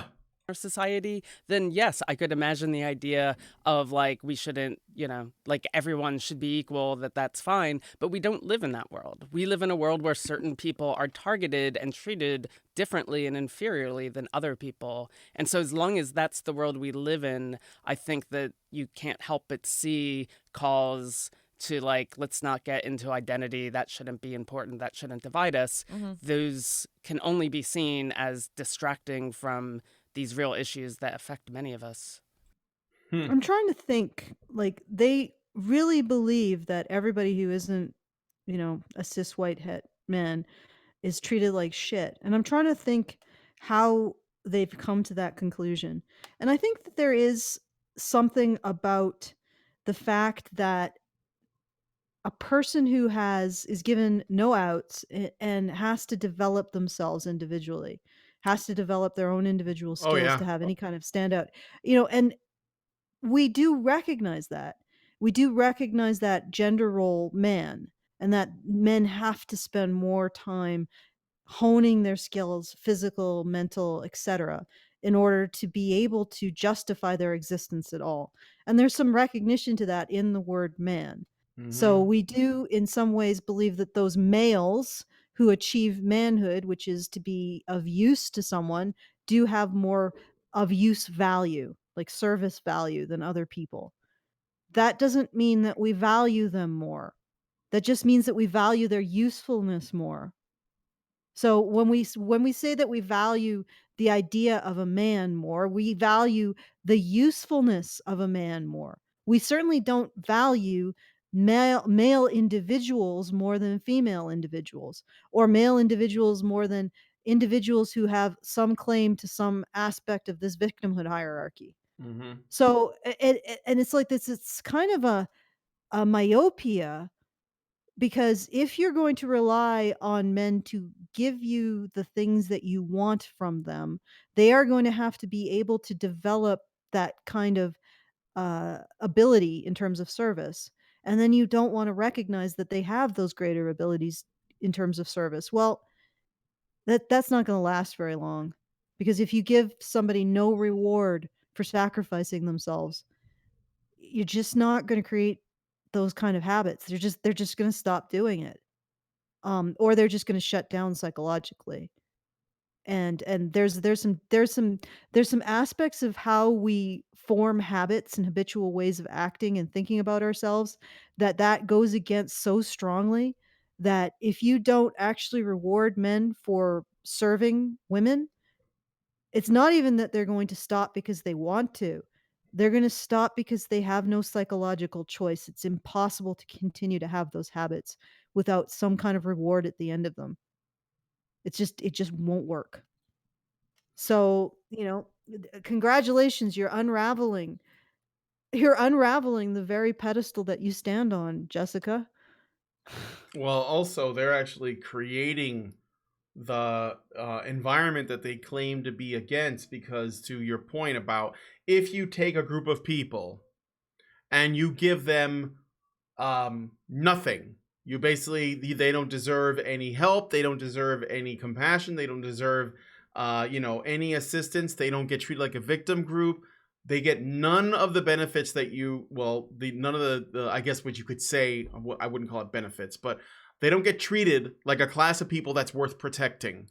They get nothing, okay? And then you put them out in the world with a bunch of people that you coddle and that you tell them, hey, your life is going to be hard because there are systems in place that are specifically designed to keep you down, and it's these people's fault, and don't worry if you don't succeed at this thing because it's clearly because of your oppression. The people that you haven't done anything for, they end up doing the best because they don't have any, but a gap happens. Like some of them, the majority of them don't do well. Yeah, the majority of them don't do well. But then the ones that excel, they really excel because they don't have people telling them that they can't do it. In fact, they have people telling them that what they're about to get is something that is given to them by their privilege. Go ahead. It's like a race between all of the obstacles we're putting in men's way from success. A race between that and the effects of not forcing toxic charity down their throat.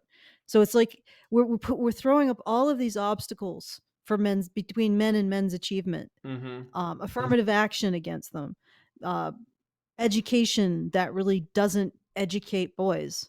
It actually harms boys' education. Mm-hmm. We're throwing that up as an obstacle.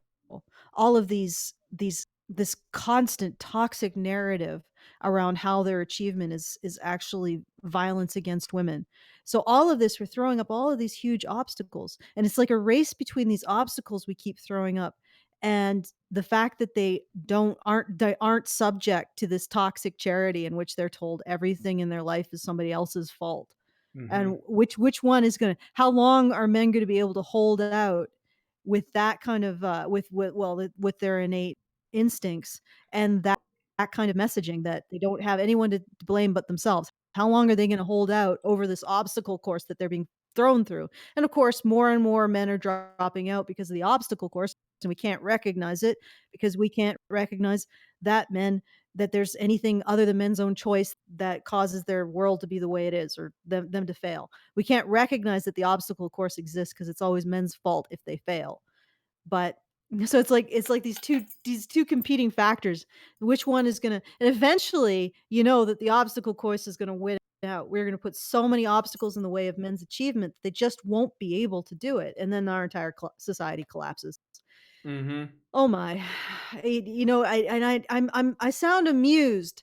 I'm horrified, but it's also like, this is preschool shit, humans. You need to stop it. You gotta get over this, because this is This has been done many, many, many times, and it's like a preschool lesson. We should have learned this by now. Anyway. Yeah. All right, next bit. So we've talked a little bit about sort of like political history and the political reasons someone might not call themselves a feminist. What do you guys think that there has been progress on folks who maybe don't call themselves a feminist but who have feminist values because of the anti-feminist stereotypes that are out there, right? Like in the media still. And I do think that that's changed quite a bit. This is a thing that I want to say about this sort of battle because it irritates me. So on the one hand, politically, I'm like, look, I don't care about your labels. When we're in the streets, we're fighting to get free. But I do think that one of the things I've noticed is that there's something about the term feminist that seems for folks to be about putting on a particular kind of identity. So for instance, if you listen to people, it's the moment where they say, I'm not a feminist, but then they list a litany of feminist ideas that they support. So people are fine being anti-sexist. They're fine calling themselves anti-racist. But there's something about the affirmative nature of what it means to be a feminist. It's almost as though... it's about every fucking else thing that you shove in there, including a belief of perpetual sin that men labor under. Like, it's not, everybody is against racism and sexism because everybody's a human being. Yeah. Like, I like how she says, well, people say they're against sexism and racism, and as though, that means you're a feminist. It's like, so you're saying feminist means decent human being? That means everybody is by your definition. But what you're and again, you're not including the baggage that comes with it, Yeah, you're not including all of the shit that you have to do. Here's the thing. It's Feminism isn't just being a basic human being. No, it's like saying, establishing themselves. That's them establishing themselves and saying you are not a basic human being unless you also do all of these, jump through all of these other flaming hoops that we set up as feminists. And that's what people are rejecting. They don't want to jump through your flaming hoops. They're tired of mansplaining. Splatting. Wow, that's going to be a thing. That probably will be Mansplatting. Yeah, I can see it. Yeah, urination. But they're tired of manspreading, mansplaining, manslamming, whatever other portmanteau you're using to make man be the bad word. Okay? Yeah. Men to be a bad thing. They're tired of that. They're tired of all the additional baggage. All of the other shit that you expect people to swallow in order for you to recognize them as a good person. Being against sexism and being against racism, and I mean sexism when it goes both ways, my friend, not just the sexism that establishes you as morally dominant over men. That is just being a good person. The end. Feminism adds all of these hoops that you have to jump through before you can accept yourself as a good person, and that's what most people reject. Man-pregnating. Man-splooging. Okay, so yeah, let's continue. You got it. I mean, it's like, it's like if someone if a religious person asked you if you do you like murder, and you said no, I don't, and they say, oh well, that's in the 10 Commandments, that makes you it's like, well, no, most people don't like that. I mean, it's ridiculous. Are saying that becoming a feminist is about putting on another identity, and maybe that identity feels like too much work. And so what I like to say to people is something that Barbara Smith, who was one of the founders of the Combahee River Collective, said to me and the Crunk Feminist Collective some years ago. She said, all of you are talking about feminism in terms of your grandmothers and your mothers and how they modeled it for you, but feminism is a movement to end actual oppression against women, and I would add against people. And so when I remember that feminism is a politic about how we want the world to be and what kinds of things we're fighting for, as opposed to an identity that you're supposed to perform. And so maybe that takes some of the pressure off of the term. Right. What's your exit plan? If you don't have an exit plan, then you cannot say that you're about ending a damn thing. Period. If you don't have an exit plan, I have an exit plan. The moment men's rights activist is applied to people as a virtue signal, like you just say, oh, I'm a men's rights activist, and they're all, oh, you're a good person. That's my exit plan. Mm-hmm. I'm out. I'm out. Because this label should not ever become a way for people to just apply it to themselves and feel good about themselves. It should be fucking hard to be a men's rights activist. And in fact, when they say I don't want feminists or people don't want, why are they so insistent that people should call themselves feminists? I'm like, I don't think you guys should call yourself or even attempt to be men's rights activists, because it would kill you, ladies. It would kill you dead. You would be dead. That's it. You couldn't handle it. And so I'm not out there saying, oh, everybody should be a men's rights activist. I'm like, no. I think people who have the ability to and the obsession for moral courage should be men's rights activists. Everybody else probably will be killed by it. So don't do it. It's extremely excruciating to be a men's rights activist. It is something that you will have to get as much as you can from yourself. Mm-hmm. You'll have to figure out how to get as much as you can from yourself, because the world ain't going to give you shit. So I'm like, these women, I would prefer if they just stopped wanting to have wanted to morally dominate men. I would like that. I would like them to examine what makes them want that so badly that they embrace obvious lies about reality. Mm-hmm. I'd like them to do that. They don't have to be men's rights activists. You know, I'm like, you know, I don't think you have the chops for that, but you could be a decent person. It's not, you know, men's rights activist isn't synonymous with decent person. I'm not saying that men's rights activists aren't decent people, but it's not. But it's not the definition. It's not saying if you're a decent person, then you're an MRA.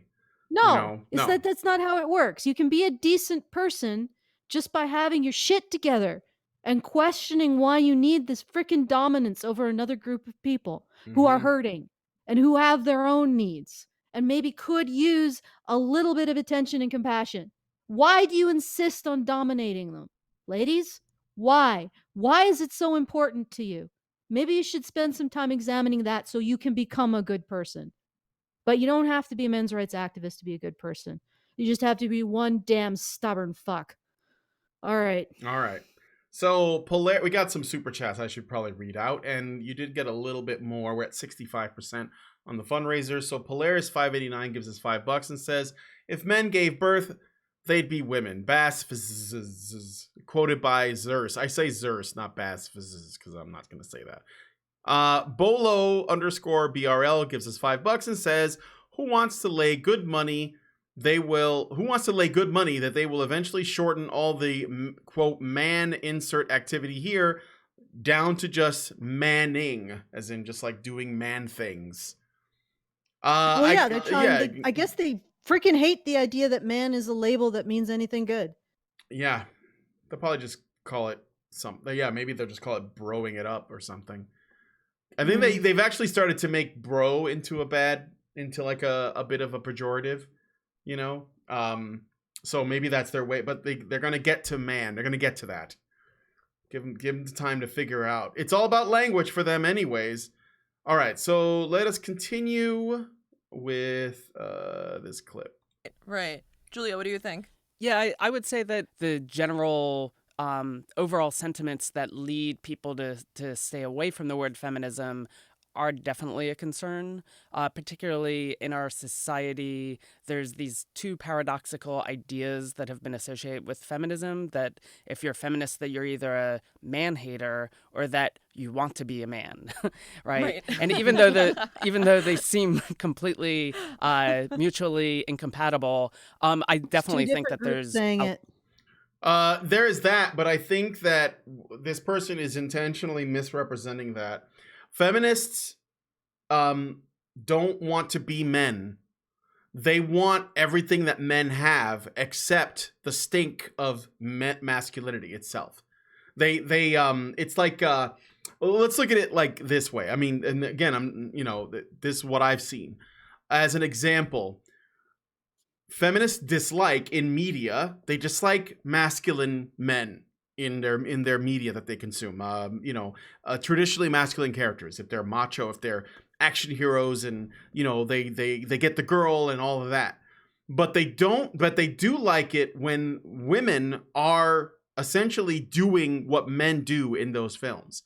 And on top of that, more. So it's like, it's all of the power that those men have, but none of the accountability or responsibility that comes with it. And so they can act however they want to. You can look at Captain Marvel, a movie that came out earlier this year as an example. They basically took a male character, made it female, but gave it all the power that they wanted. Like it was some kind of a power fantasy. They actually literally made a power fantasy where they accused men of, having power fantasies.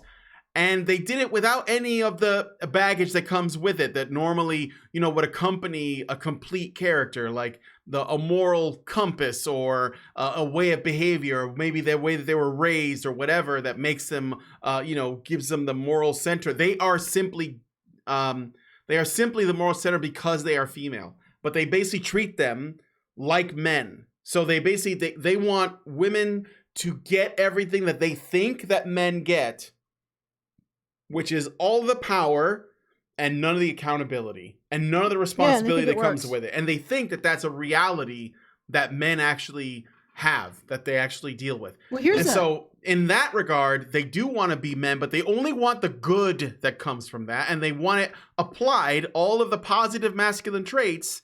They want those to be interchangeable with women's traits. So this is why if you bring up positive, like I'm going to say this real quick and then you can talk, Alison. I've seen video discussions about toxic masculinity where feminists will say these are the negative traits that are considered toxically masculine traits. And then a person making a counter argument says, well, what about these positive traits that men have? And they'll list off a bunch of positive masculine traits. And then the feminists counteract by saying, none of those traits that you've listed off are inherently masculine because women can have those traits as well. And though they will be things that both genders could have, but men tend to have more often or display more often, whereas the toxically masculine traits that the feminists list off, they treat as though those are uniquely masculine. So in their mind, good things that men do are also things that women should get credit for doing, but bad things that men do are things that women are uniquely immune to. Like they're not victims of that at all. And so this is why this trans activist is trying to make an argument that people who say, feminists they hate men, but they want to be men. They're trying to make it sound like it's illogical. And she's also trying to make it sound like it's transphobic because, to say that women want to be men is a transphobic thing because she's trans and she's got to bring that into it somehow. But what she misses is feminists do want women to have the positive masculine traits or be recognized for the positive masculine traits that they believe that women already have. And it just needs to be brought out of them, or men just need to step back and let them do those things. So I think that's exactly what it is. Okay, go ahead, Alison. Yeah. Well, I mean, they want the positive masculine traits to be seen as gender neutral, and toxic masculine traits to be the only thing associated with masculinity. And I called that out when I talked about Renegade Cuts toxic masculinity malarkey. I'm guarantee he doesn't believe that there's anything uniquely positive about masculinity. Therefore, he believes that everything toxic is masculine and everything non-toxic about masculine is actually gender neutral.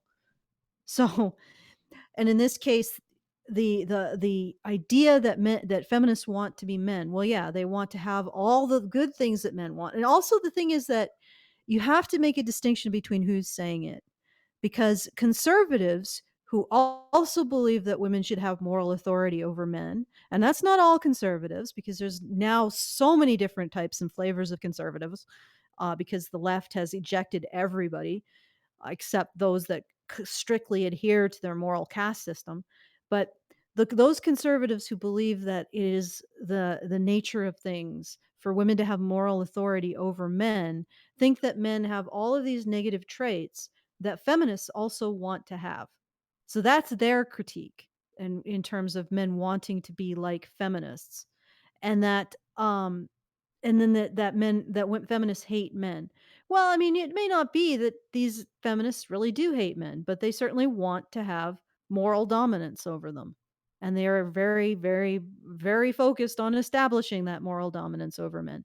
What I wanted to point out was that these individual women would most likely think that being a leader is something that society just grants men by virtue of their genitals. So we put men in leadership positions by virtue of their genitals. But here's the thing.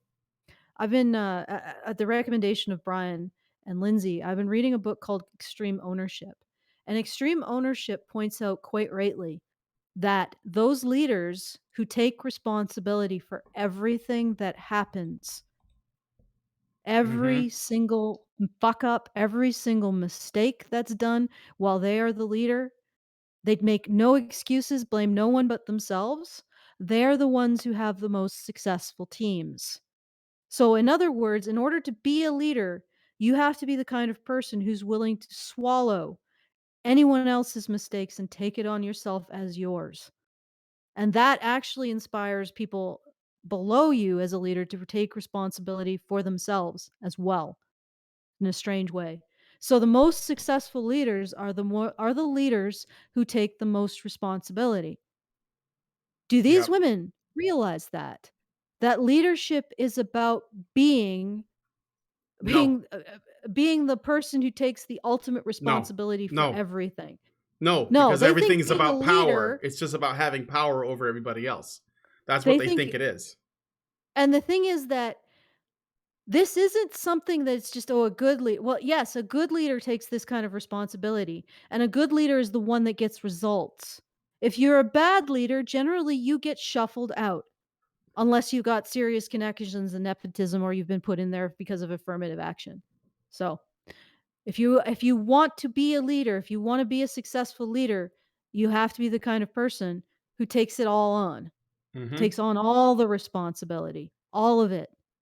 And that is not fun. It is possibly one of the least fun things. And I don't think they are even aware of these kinds of trade-offs and expectations that are put on the things that men get.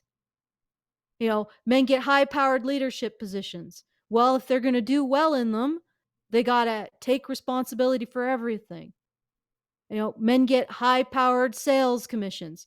Well, it's because they've learned to deal with rejection. All of these benefits that men supposedly get come with serious downsides that these women, I don't even think they realize exist, because they float on a cloud of pamperedness. Every single one of them, the black woman, the trans woman, and Jessica Valenti, have pampered lives.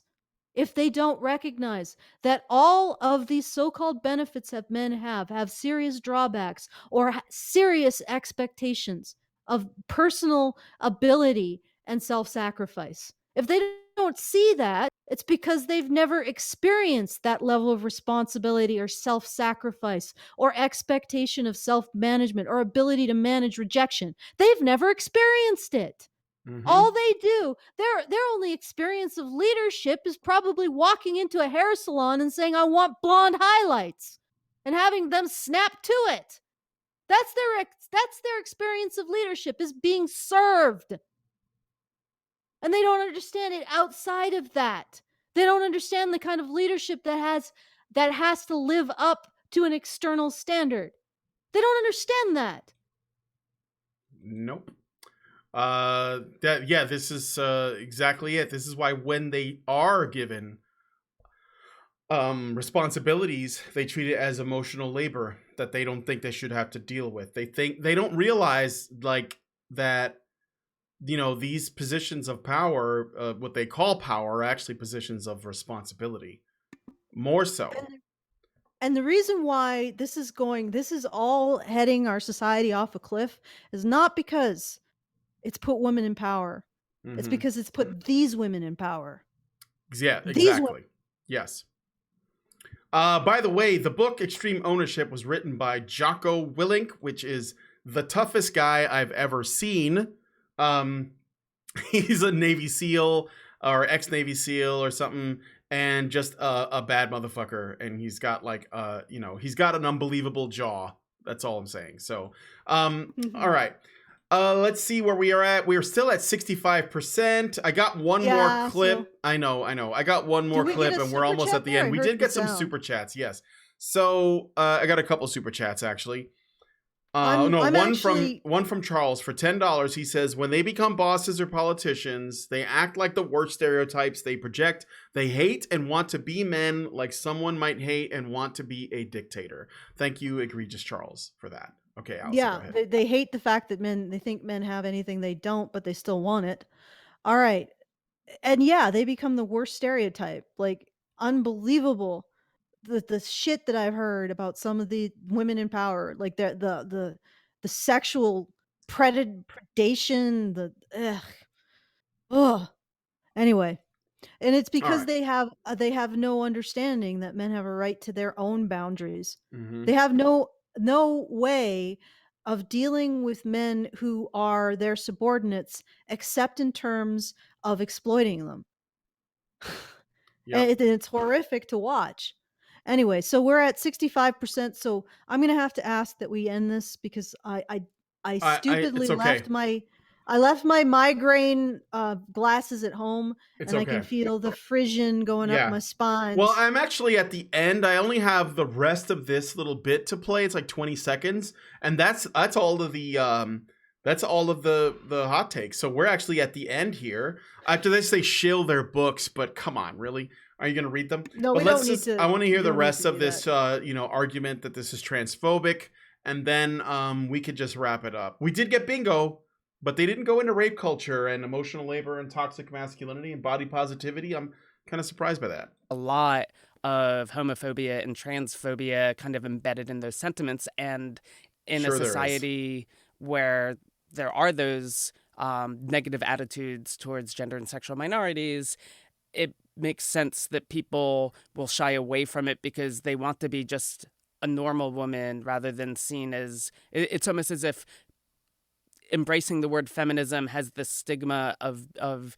kind of taking yourself out of kind of the straight mainstream idea of what a woman is. Try being a men's rights activist. Oh, if you think I don't call myself a feminist because I want to be a normal woman, I want to be a normie, what a bunch of bullshit. Yeah. I'm just like, this is just, it's condescending and matronizing. Mm-hmm.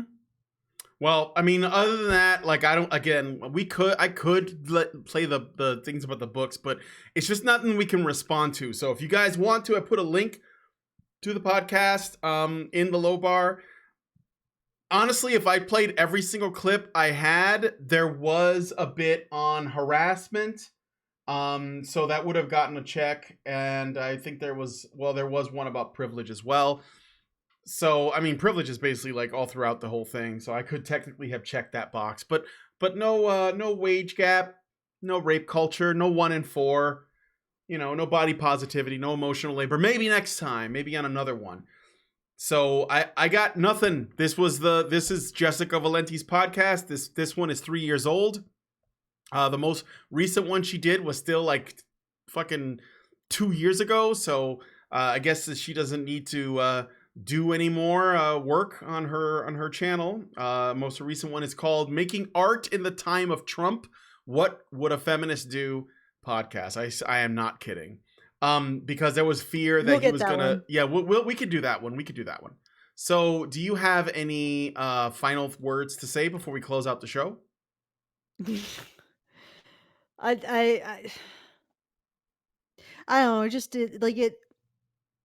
The thing is that we're dealing with women who have no clue about the male role or a role of responsibility, of true responsibility. And then we're on the other side, we're dealing with men who cannot conceive of the idea that women have agency. And it's like watching it's like watching men and women who are so their gender roles aren't just roles. They're more like gender frozen what was that? Han Solo, frozen in carbonite. They're not roles. They're basically being frozen in carbonite. These individuals are so beholden to their roles, they don't even know that they're in them anymore. All they're doing is just excusing why they have to not examine themselves at all. And it's a little bit, it's a little like, what? Okay.